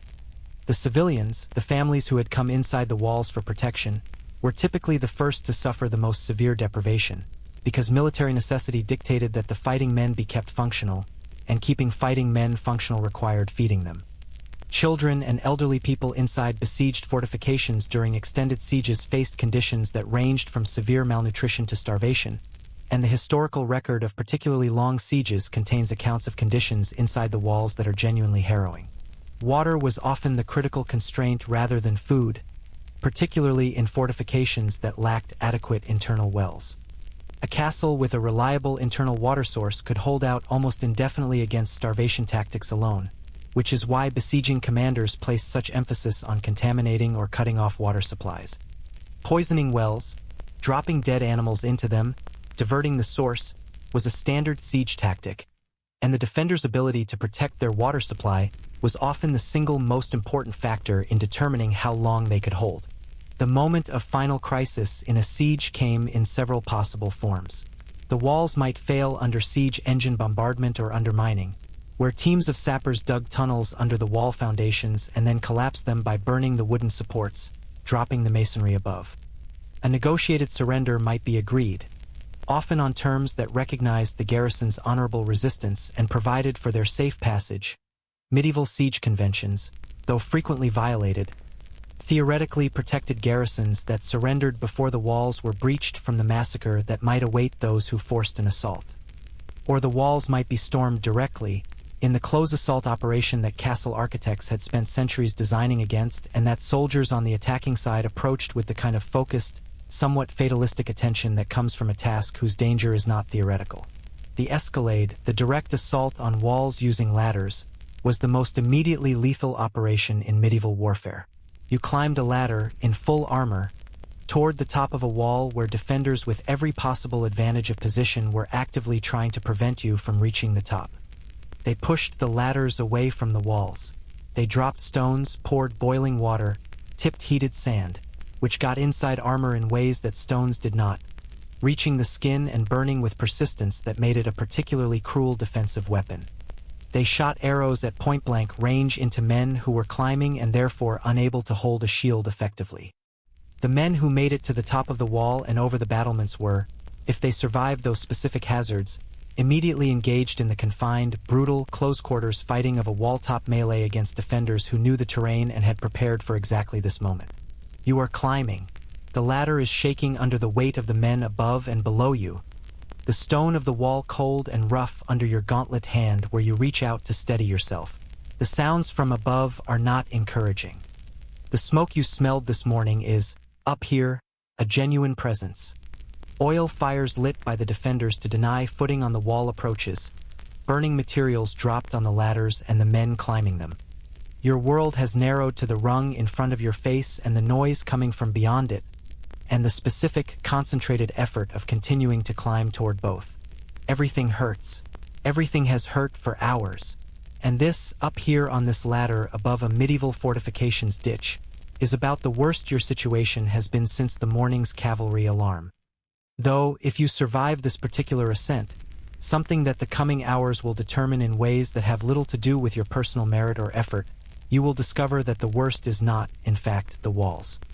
The worst is what your own body is doing to you from the inside, and has been doing quietly and lethally since the morning you woke up in the camp. The wound on your forearm has been there since the cavalry action, and you have not looked at it properly since it happened. This was not carelessness. It was a rational prioritization of attention in circumstances that offered no good moment for medical self-assessment. But now, in the relative pause that follows the wall assault, sitting with your back against the inner face of the curtain wall in the strange, suspended quiet that descends on soldiers after violent action, you pull back the sleeve of your arming doublet and look at it properly for the first time. It is a cut, perhaps 3 inches long, not deep enough to have hit anything structural, already crusted at the edges with the dark, dried matter that marks the beginning of the body's attempt to close itself. In the 21st century, this wound would require cleaning, possibly a few stitches, a tetanus shot, and a bandage, and you would be told to keep it clean and come back in a week. In the medieval world, this wound has a meaningful probability of killing you. Not today, not tomorrow necessarily, but in the coming days and weeks, through a process that the medieval period did not understand mechanistically but observed with grim, experiential clarity. This unremarkable 3-inch cut on your forearm is a potential death sentence dressed up as a minor inconvenience. The invisible killers of the medieval battlefield were not invisible because people failed to notice them. They were invisible in the sense that their mechanisms were not understood. The specific microscopic biology of infection, of bacterial contamination, of the body's immune response and its limits, was entirely beyond the conceptual framework available to medieval people. What they had instead was observation, accumulated over centuries of warfare and its medical aftermath, that told them clearly and repeatedly that wounds became dangerous in ways that the initial damage did not predict, that men who survived combat died afterward of their wounds in numbers that often exceeded the combat dead, and that certain treatments and environments made survival more likely while others, including some that were theoretically medical, made it less likely. The mainstream historical fact that tends to genuinely disturb people when they first encounter it is the casualty ratio between battlefield deaths and post-battle deaths from wounds and disease. In medieval warfare, the ratio consistently favored death after the battle over death during it, often by significant margins. At the Battle of Bosworth Field in 1485, for example, the combat itself lasted roughly 2 hours and produced relatively modest immediate casualties.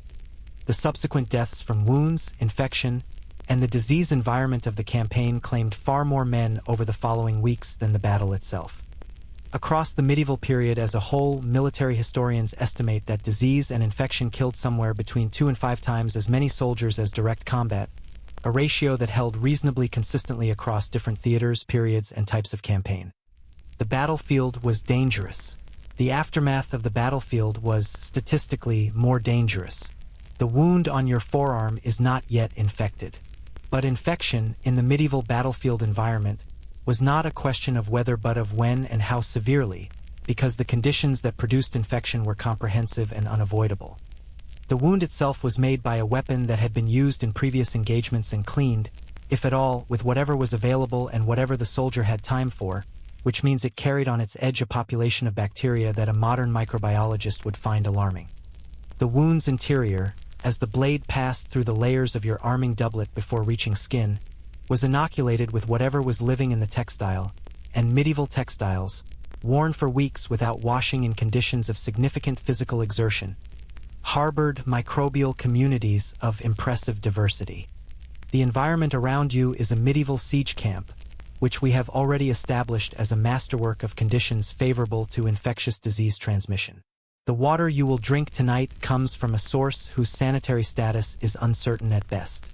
Tetanus was a real and recurring presence on medieval battlefields, though it was understood not as a bacterial infection but as a wound-related illness that caused specific, recognizable symptoms: the muscle rigidity, the difficulty swallowing, the characteristic spasms, that medieval physicians described clearly without understanding their cause. Sepsis, the systemic inflammatory response to infection that modern medicine calls one of its most serious challenges even with the full resources of 21st century treatment, was endemic in the post-battle period. Gangrene, the tissue death produced by certain bacterial infections, particularly in wounds where blood supply was compromised, was common enough that medieval surgeons had developed amputation techniques specifically to address it, though the timing and technique of those amputations introduced their own lethal complications. Here is where medieval medicine enters the picture, and I want to be fair to it before I explain why it was likely to kill you. Medieval medicine was not simply ignorance dressed up in Latin. It was a systematic intellectual tradition, drawing on classical sources, primarily Galen and Hippocrates, transmitted through Islamic scholarship, combined with accumulated empirical observation and a genuine, serious attempt to help patients. Medieval physicians and surgeons were not idiots. They were intelligent, educated people working within a conceptual framework that was wrong in certain fundamental ways that they had no mechanism to correct, because the instruments and conceptual tools needed to identify those errors, the microscope, the germ theory of disease, controlled clinical trials, did not yet exist. The conceptual framework was humoral medicine, the theory that health and illness were governed by the balance of four bodily fluids: blood, phlegm, yellow bile, and black bile, whose proportions determined a person's physical and mental state. Treatment was aimed at restoring the proper humoral balance, which meant that many medical interventions were oriented toward removing or reducing whatever humor was deemed to be in excess. For wounds and inflammation, which appeared to involve heat and redness that the system associated with excess blood or yellow bile, treatments often included bleeding, the deliberate removal of blood from the patient, which, applied to a person who was already potentially dehydrated and whose body was attempting to fight infection, was precisely the wrong intervention at precisely the wrong moment, administered with the best possible intentions and the most rigorous theoretical justification available. The quirky, somewhat uncomfortable detail about medieval wound treatment concerns cauterization and wound sealing. Medieval surgeons correctly observed that wounds that were sealed quickly were less likely to develop certain types of infection than wounds left open, and that certain applications of heat, cauterizing a wound with a hot iron or hot oil, could prevent the progression of infection in ways they could observe even if they could not explain. The application of boiling oil to wounds, a practice that the French surgeon Ambrose Père would famously question in the 16th century, was standard medieval wound management, and the logic behind it was not entirely wrong. Heat did kill some of the bacteria that caused infection, even if it also destroyed tissue and caused significant additional trauma. Running out of boiling oil during a battle's aftermath, as Père did, and discovering that the wounds he treated with a gentler alternative mixture seemed to heal better than the ones treated with the standard approach, was one of the key early observations in the slow, difficult movement of European medicine away from its classical inheritance. The military surgeon or barber surgeon, the distinction between physician and surgeon was significant in medieval medical hierarchy, with surgeons occupying a lower social status as manual workers rather than learned theorists, was a feature of better organized medieval armies. and the quality of care available varied enormously depending on the resources and organization of the specific force you were part of.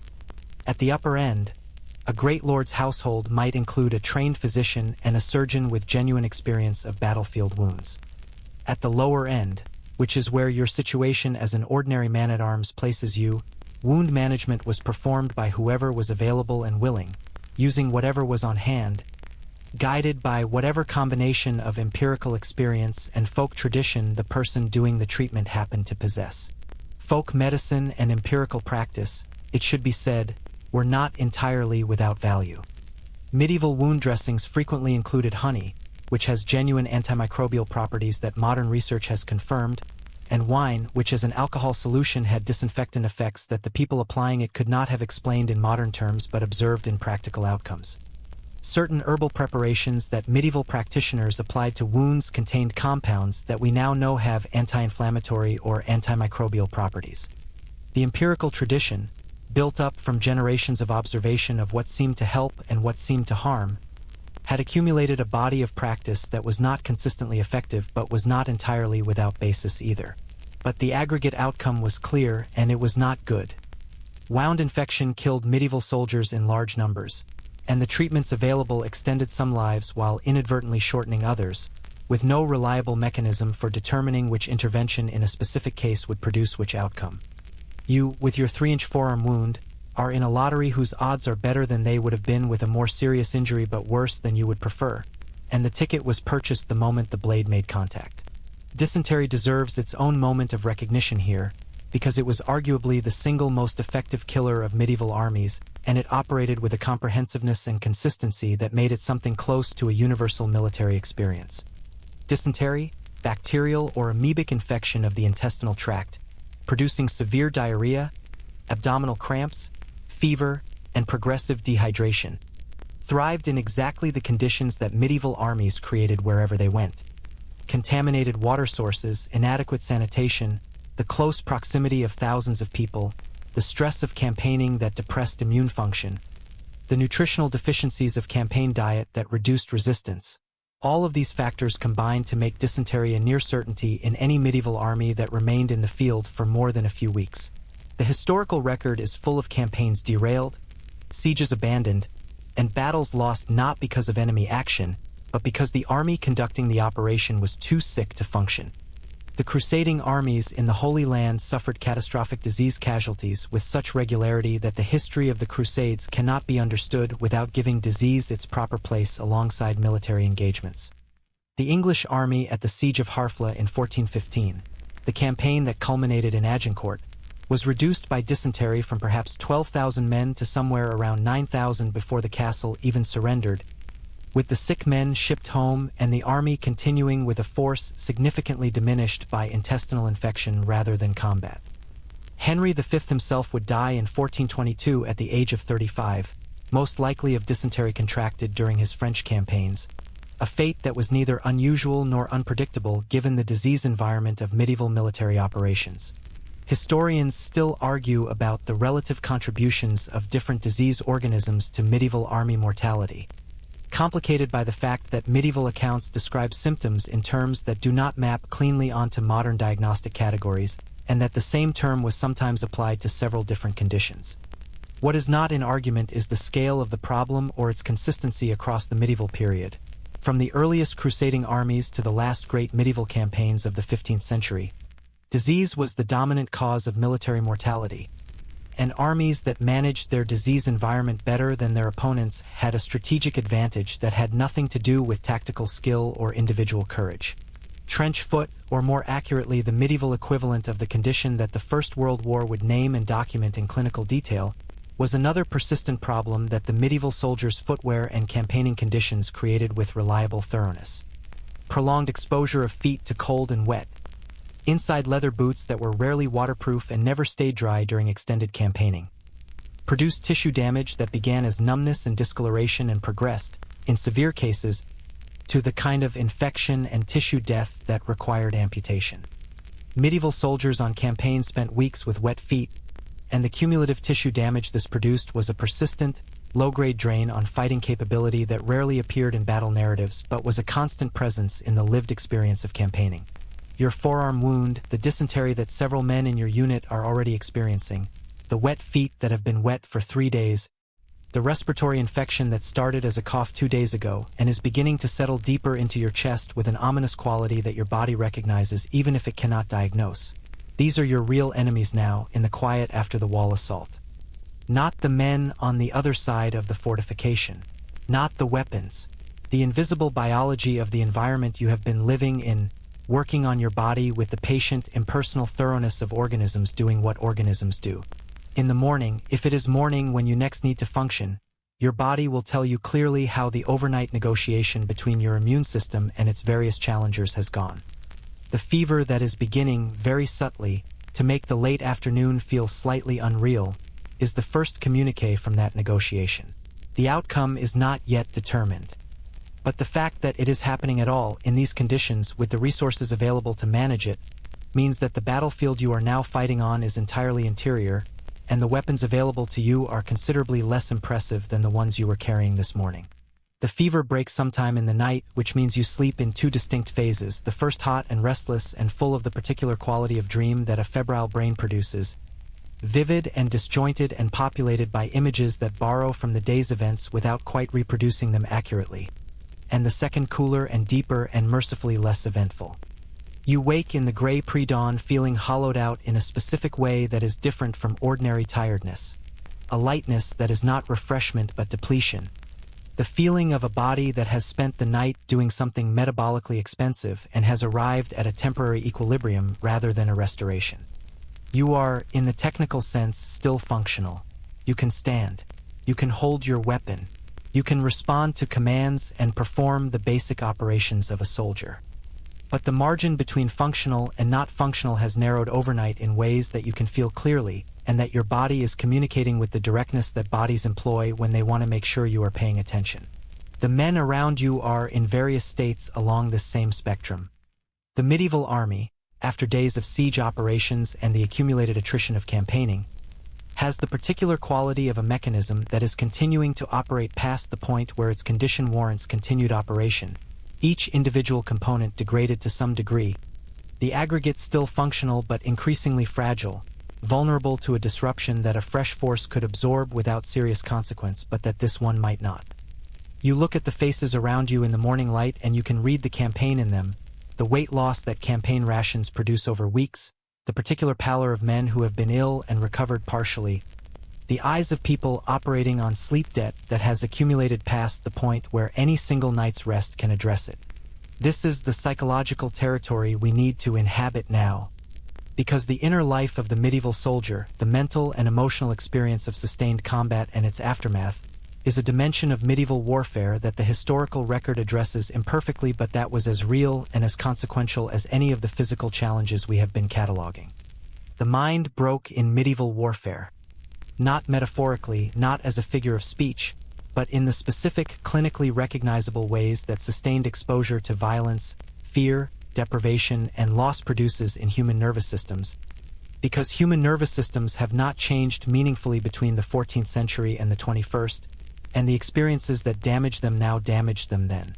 The medieval conceptual framework for understanding psychological trauma was not the framework of modern clinical psychology, which means that the experiences were real and the suffering was real, but the language available to describe and process them was different. A medieval soldier who experienced what we would now recognize as post-traumatic stress symptoms, the intrusive memories, the hypervigilance, the emotional numbing, the sleep disturbance, was not diagnosed with a disorder and offered a treatment pathway. He was understood, if he was understood sympathetically at all, through frameworks of spiritual and humoral medicine. Perhaps he had been touched by melancholy, the excess of black bile that the humoral system associated with depression and dark mental states. Perhaps he had sinned and was experiencing divine punishment. Perhaps he was weak or cowardly, or had failed in some moral dimension that the chivalric framework of martial virtue would identify as a personal failing rather than a wound.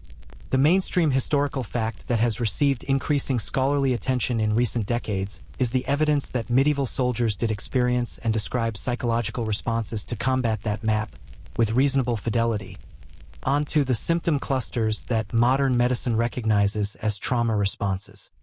Medieval chronicles and personal accounts, letters, memoirs, the testimony embedded in legal and religious records, contain descriptions of men who could not sleep after battle, who were startled by loud noises, who experienced intrusive recollections of specific violent incidents, who withdrew from social engagement, who became reckless and apparently indifferent to their own safety in ways that read, from a modern clinical perspective, as dissociation or a disrupted threat response system. The experiences were documented. The framework for understanding them as medical rather than moral phenomena simply did not yet exist.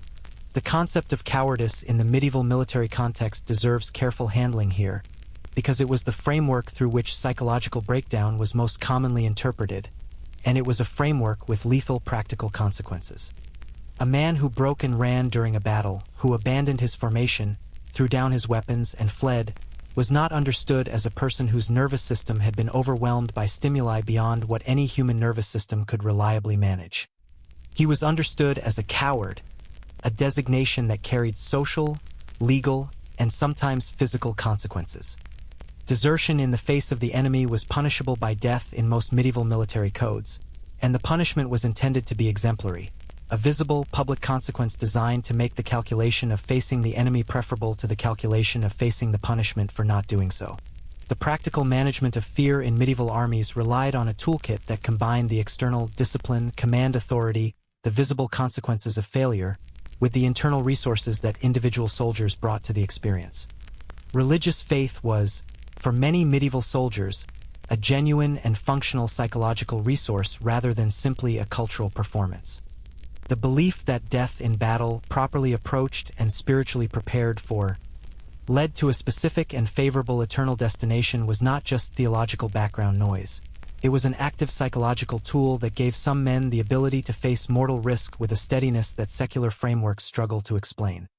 The crusading ideal, in particular, framed military death as spiritually meritorious in ways that explicitly addressed the fear of death by reframing its consequences, and historians have noted that crusading armies sometimes displayed a recklessness in the face of danger that exceeded tactical rationality and seems better explained by genuine theological conviction than by mere bravado. Superstition occupied an interesting psychological space in the medieval soldier's inner life, and it occupied it with the practical functionality of a coping mechanism rather than the irrationality that modern retrospective analysis sometimes assigns it. The talismans and charms we mentioned in the early morning hours, those small objects in boots and under doublets, the knotted cords and inscribed pieces of bone, were not simply ignorant magical thinking. They were objects of psychological focus that gave their carriers a sense of agency over a situation in which actual agency was severely limited. The ability to do something, to place a charm, to say a specific prayer in a specific way, to perform a ritual that was understood to influence outcomes, addressed the fundamental psychological problem of helplessness that sustained exposure to danger without control produces. Historians still argue whether the psychological benefit of these practices was real in terms of functional performance, but the question answers itself when you consider that a soldier who felt protected performed differently than a soldier who felt entirely at the mercy of chance. Regardless of whether the protection was objectively real, the rout, the complete psychological collapse of a military formation, the moment when the threshold of individual and collective endurance was crossed and the coordinated body of soldiers dissolved into a mass of individuals all making the same calculation simultaneously, was the most psychologically interesting and tactically consequential event in medieval warfare. A formation that was losing could still fight.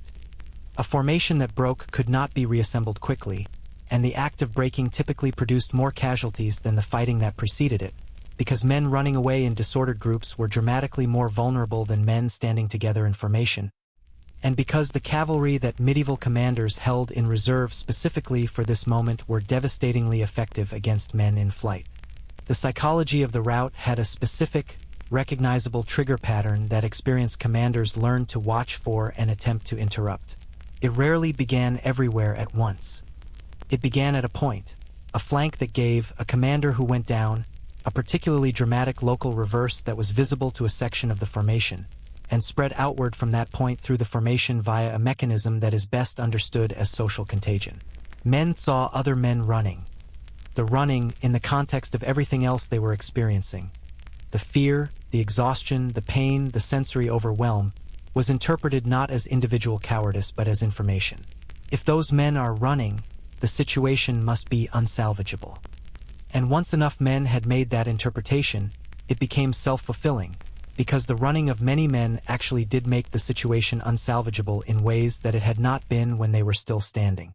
Experienced soldiers and their commanders knew this, and the techniques for preventing rout were largely techniques for interrupting the contagion: visible leadership, the presence of trusted officers moving through the formation, the reassertion of command authority at the moment of maximum stress. A commander who stayed visible and calm when his formation was under pressure was performing a specific psychological function for his men that went beyond the tactical value of his individual fighting ability. He was providing the social information that countered the information provided by the men who were breaking. If he is still here, still standing, still giving orders, perhaps the situation is not yet lost. The most celebrated medieval commanders, figures like Edward the Black Prince, Bertrand du Guesclin, Henry V at Agincourt, were celebrated in part for exactly this quality, the ability to project a steadiness under pressure that their men could read and draw from. The quirky historical detail that belongs here concerns the specific medieval practice of battle cries, which served a psychological function that their users understood intuitively even without the framework of modern crowd psychology to explain it. A battle cry, shouted collectively by a formation at the moment of engagement or at moments of particular stress, was not merely aggressive display. It was a physiological intervention. The act of shouting produces specific bodily effects. It forces exhalation that resets the breathing pattern. It activates the vagus nerve in ways that can temporarily suppress the most acute fear response. And it synchronizes the vocalizations of a group in ways that create a felt sense of collective identity and shared purpose. St. George, and for England. And the various linguistic variants that different medieval armies employed were doing real psychological work in the bodies of the men shouting them, regardless of the theological or political content. They were, in effect, group breathing exercises with aggressive framing, and they worked well enough that every medieval military tradition developed its own version. Your own mental state, as the campaign has progressed and as the accumulated weight of the days has built, has traveled through several distinct psychological territories. The initial fear of the pre-battle morning, which was sharp and specific and in some ways easier to manage than what followed. The dissociative focus of close combat, where the narrowing of attention to immediate threat produces a kind of functional tunnel vision that excludes the broader terror. The strange, flat quality of the post-combat period, when the adrenaline has cleared and the body is exhausted and the mind has not yet caught up with what has happened and everything feels slightly unreal, slightly distant, slightly less emotionally resonant than it should. The dreams. The flinching at sudden sounds. The way that certain images from the day return with unwanted vividness at moments when you are trying to attend to something else. You are managing. You are still functional, still present in the operational sense that the army requires you to be. But managing is doing real work, and the resource it is drawing on, the psychological resilience that allows a human being to continue functioning in conditions of sustained danger and deprivation, is finite. Medieval armies that remained in the field long enough discovered this limit consistently. The men who broke, who deserted in the night, who became unreliable in ways their commanders noticed before they could diagnose. These were not usually weak men or cowardly men. They were men who had reached the end of what human beings can sustain, arriving at that endpoint at different rates depending on their individual resilience, their prior experience, the quality of their leadership, and the specific accumulation of their particular campaign.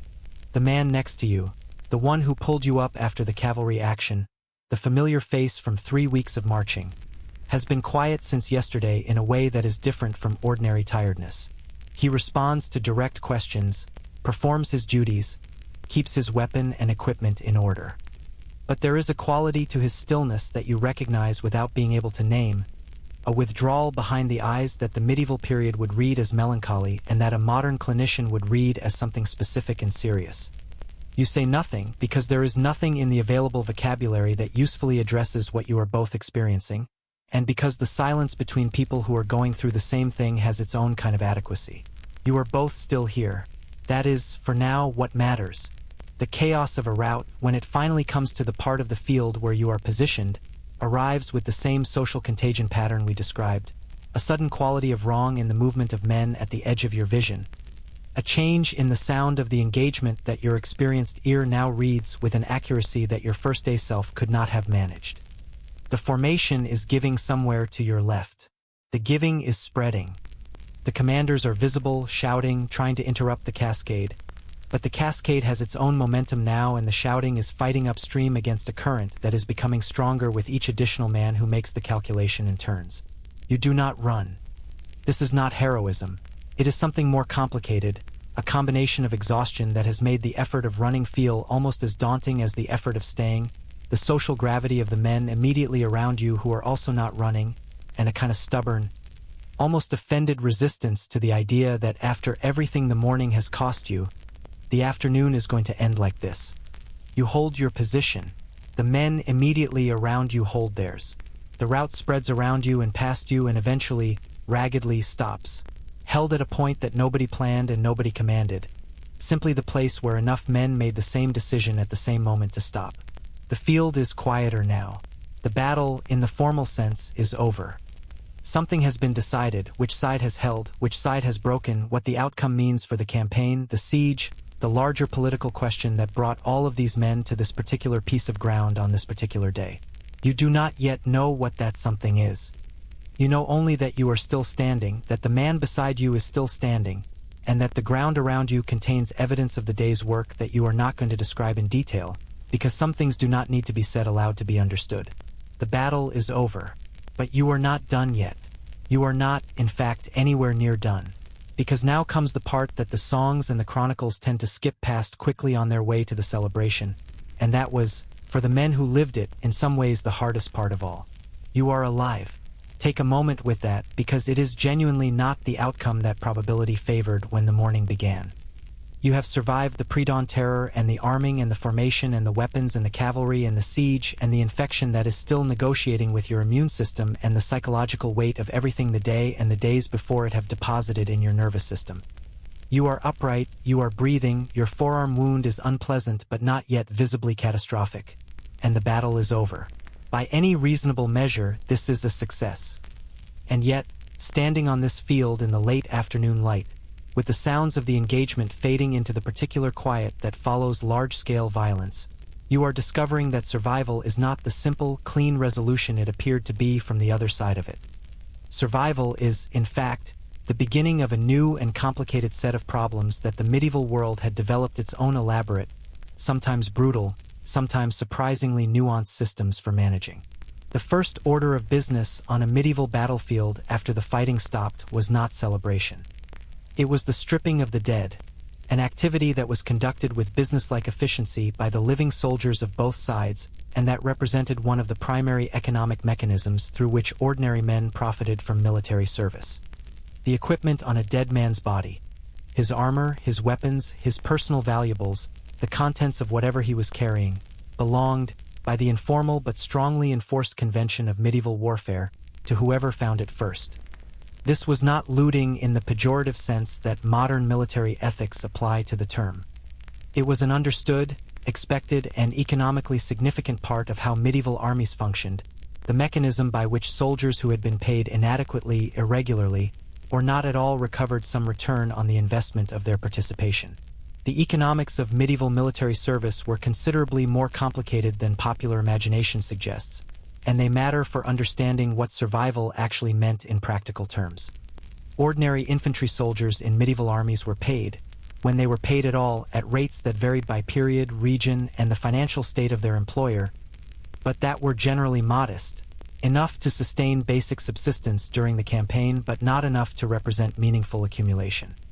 The real economic opportunity of military service lay in three sources: the stripping of battlefield dead, the capture of valuable prisoners for ransom, and the systematic plundering of enemy territory that accompanied most medieval campaigns.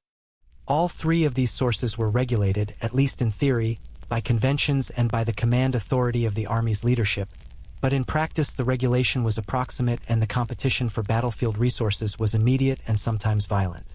The ransom system deserves particular attention because it was one of the most distinctive features of medieval warfare, and one that had profound consequences for how the upper levels of medieval military society experienced combat. The chivalric convention, most consistently applied among the knightly classes of Western Europe, less consistently applied to infantry and less consistently applied across cultural boundaries, held that a captured knight or man-at-arms of sufficient social standing should be taken prisoner rather than killed, and that his captors were entitled to hold him for a ransom payment that reflected his social and financial status. This convention served the interests of everyone involved with sufficient social standing for it to apply.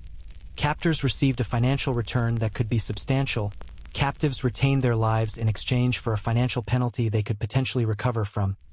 And the overall system gave the expensive, socially valuable armored warrior class an incentive structure that preserved its members across engagements rather than eliminating them in every battle. The mainstream historical fact about the ransom system that tends to surprise people is the scale of the ransoms involved at the upper end of the social spectrum. King John II of France, captured by the English at the Battle of Poitiers in 1356, was ransomed for 3 million gold écus, a sum so enormous that it essentially bankrupted the French crown and required years of installment payments to discharge, and that John II ultimately returned to English captivity voluntarily when his son, who had been left as a hostage for the ransom payments, escaped because his sense of personal honor could not accommodate the alternative. The capture of a single high-ranking prisoner in medieval warfare could produce a financial windfall for his captor that exceeded a lifetime of ordinary military wages, which created, among the knightly class, a set of incentives around capture rather than killing that had genuine tactical consequences. Knights who might have been killed were instead pursued for capture, and the chaos of a rout was sometimes characterized as much by capture attempts as by actual killing. For you, however, the ransom system operates differently, because you are not a knight of sufficient social standing for the convention to apply with full force. The ransom culture that protected wealthy captives did not extend with equal reliability to ordinary infantry, men-at-arms of middling status, or soldiers from social backgrounds that did not make them financially valuable as prisoners. The fate of common soldiers taken prisoner in medieval battles varied enormously depending on the specific circumstances, the conventions of the particular conflict, the cultural background of the captors, the immediate tactical situation, and the practical question of whether the capturing force had the resources and inclination to feed, guard, and transport prisoners rather than simply eliminating the logistical problem they represented. There are medieval battles in which prisoners were routinely taken and ransomed at rates adjusted to their modest means. There are others in which prisoners were killed systematically, sometimes by direct command of the victorious leadership, sometimes by the informal action of soldiers who made their own calculations about the burden of captives. Historians still argue about the frequency and the moral weight of medieval prisoner killings, with some scholars emphasizing that the killing of prisoners was broadly condemned by the chivalric and religious frameworks of the period even when it occurred, and others arguing that the condemnation was more theoretical than operational, and that the practical reality of medieval battlefield prisoner management was considerably more brutal than the normative framework suggests. The massacre at Agincourt, where Henry V ordered the killing of French prisoners during a perceived threat of a second enemy attack, remains one of the most debated episodes of medieval military ethics, with arguments about its justification, its extent, and its moral status continuing in academic literature to the present day. You have not been captured. You are on the winning side, or something close enough to the winning side that the immediate physical danger has passed. What you are is exhausted, injured in a minor key that has major potential, psychologically depleted in ways that the coming weeks will reveal more fully, and faced with the practical question of what comes next. And what comes next, for the ordinary medieval soldier at the end of a campaign, was a transition back to civilian life that was managed with a level of institutional support that modern veteran systems would find shockingly inadequate, which is to say essentially no institutional support at all. The medieval world had no veterans' benefits. It had no pension system for common soldiers, no medical provision for the wounded beyond whatever they could afford or access personally, no counseling for the psychological effects of sustained combat, no recognition system for the ordinary men whose labor and suffering had produced whatever military outcome the campaign achieved. The knight might receive lands, titles, or financial reward from a grateful lord. The common soldier received his pay, if the pay was forthcoming, which was not guaranteed, and the opportunity to return to whatever he had been before the campaign began, carrying whatever he was bringing back from it. What he was bringing back was not nothing, and this is worth acknowledging. He might be bringing back money, campaign pay, battlefield spoils, a modest ransom if fortune had favored him. He might be bringing back equipment, a better sword than he left with, pieces of armor acquired from the field, small valuables recovered from the dead. He was bringing back experience, skill, the specific competence that combat develops in ways that no other activity replicates, which had value in a world where military service was recurring and where experienced soldiers were worth more to their employers than inexperienced ones. These were real assets, and the men who had survived returned to their communities with them. But he was also bringing back the wound on his forearm, which by now has the warm, slightly puffy quality around its edges that experience has taught him to watch with attention. He was bringing back the respiratory infection that has settled into his chest with a persistence that the nights of inadequate rest are not helping. He was bringing back the weight loss of weeks of campaign rations, the muscle fatigue of sustained physical labor in armor, the cumulative sleep debt of nights in the field. He was bringing back the dreams, the flinching, the particular way that sudden loud noises now produce a response in his body that takes a moment to override. He was bringing back all of this in a body and a mind that had no language for the full inventory of what had been deposited in them, and returning it to a community and a social structure that had no particular mechanism for receiving it. The quirky, poignant historical detail that closes this circle concerns the experience of returning medieval soldiers in their home communities, which the historical record captures in fragments. Legal records, church records, the testimony embedded in chronicles and personal accounts, that together paint a picture of men who were changed by their experience in ways that their communities could observe but not always interpret. There are records of returned soldiers who were violent in ways they had not been before. There are records of men who drank heavily, who were unable to maintain the agricultural or craft routines that constituted normal civilian life, who were estranged from their families in ways that nobody had the framework to address. There are also, to be fair, records of men who came back and resumed their lives with apparent normalcy, who married, farmed, practiced their trades, attended their churches, and left no particular trace of their military experience in the documentary record beyond the fact of their service. The range of outcomes was as wide as the range of individual experience. The honor that awaited the medieval veteran was real but complicated in ways that the straightforward chivalric narrative of military glory tended to obscure. A man who had served, who had been present at a named engagement that the chronicles recorded, who could claim participation in the history of his time, this carried social weight in a world where military service was a marker of masculine adult status and where the stories of battles were the dominant narrative of public life.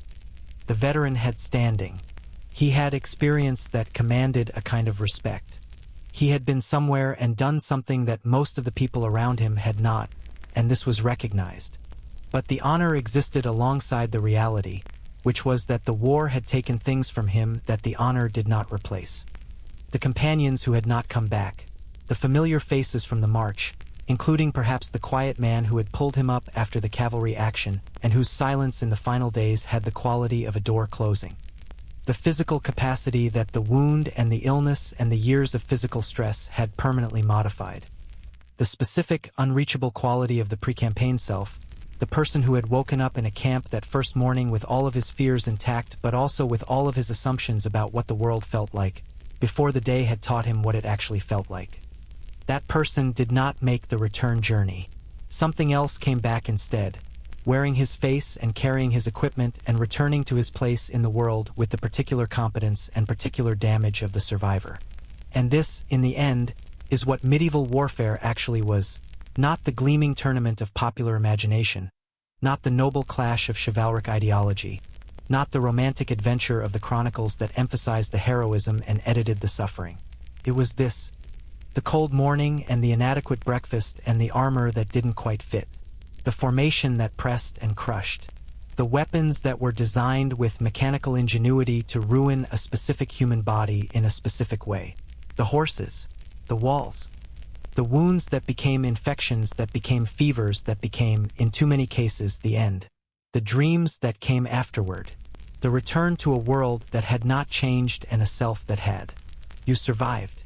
You, specifically, by some combination of skill and preparation and the specific grace of fortune that medieval soldiers understood as the gift of God, and that we might describe more neutrally as probability falling in your favor on a day when it fell against others. You survived the dawn, the arming, the formation, the weapons, the cavalry, the siege, the infection, and the long psychological darkness of a mind processing more than it was designed to process at once. You survived. And now, at last, it is time to rest. The field is quiet now, and so are you. The weight of the armor, the noise, the fear, all of it begins to soften at the edges, the way that vivid things do when they are finished and the mind begins, gently, to let them recede. You are no longer on that churned and difficult ground. You are here, wherever here is for you tonight. A room, a bed, a pillow that is considerably softer than anything a medieval soldier ever rested his head on. Notice that softness for a moment. It is extraordinary, actually, when you hold it against the morning we spent together. The voices fade. The drums go quiet. The horses are still. The walls that seem so insurmountable are, from this distance, just stone, old stone, patient stone, stone that has been standing in the landscape for centuries with the calm indifference of things that outlast the urgency they were built to contain. The men who built them, fought over them, bled in their shadows. They are long since at rest, and their rest, after everything, seems very well earned. Your breathing is slower now. The details of the day are softening into impressions, the impressions into a general warmth, the warmth into something approaching the particular quality of mind that comes just before sleep, when the boundary between what happened and what was dreamed becomes pleasantly uncertain. The medieval world, with all its weight and noise and smell and iron, is retreating to its proper place in the long past, leaving you here, in the quiet, in the safety of a present that it helped, in its difficult way, to build. You did well today. You paid attention. You stayed. And now there is nothing left to do but let the darkness come in softly, and follow it down into the deep, untroubled sleep of someone who has, against considerable odds, made it through. Good night.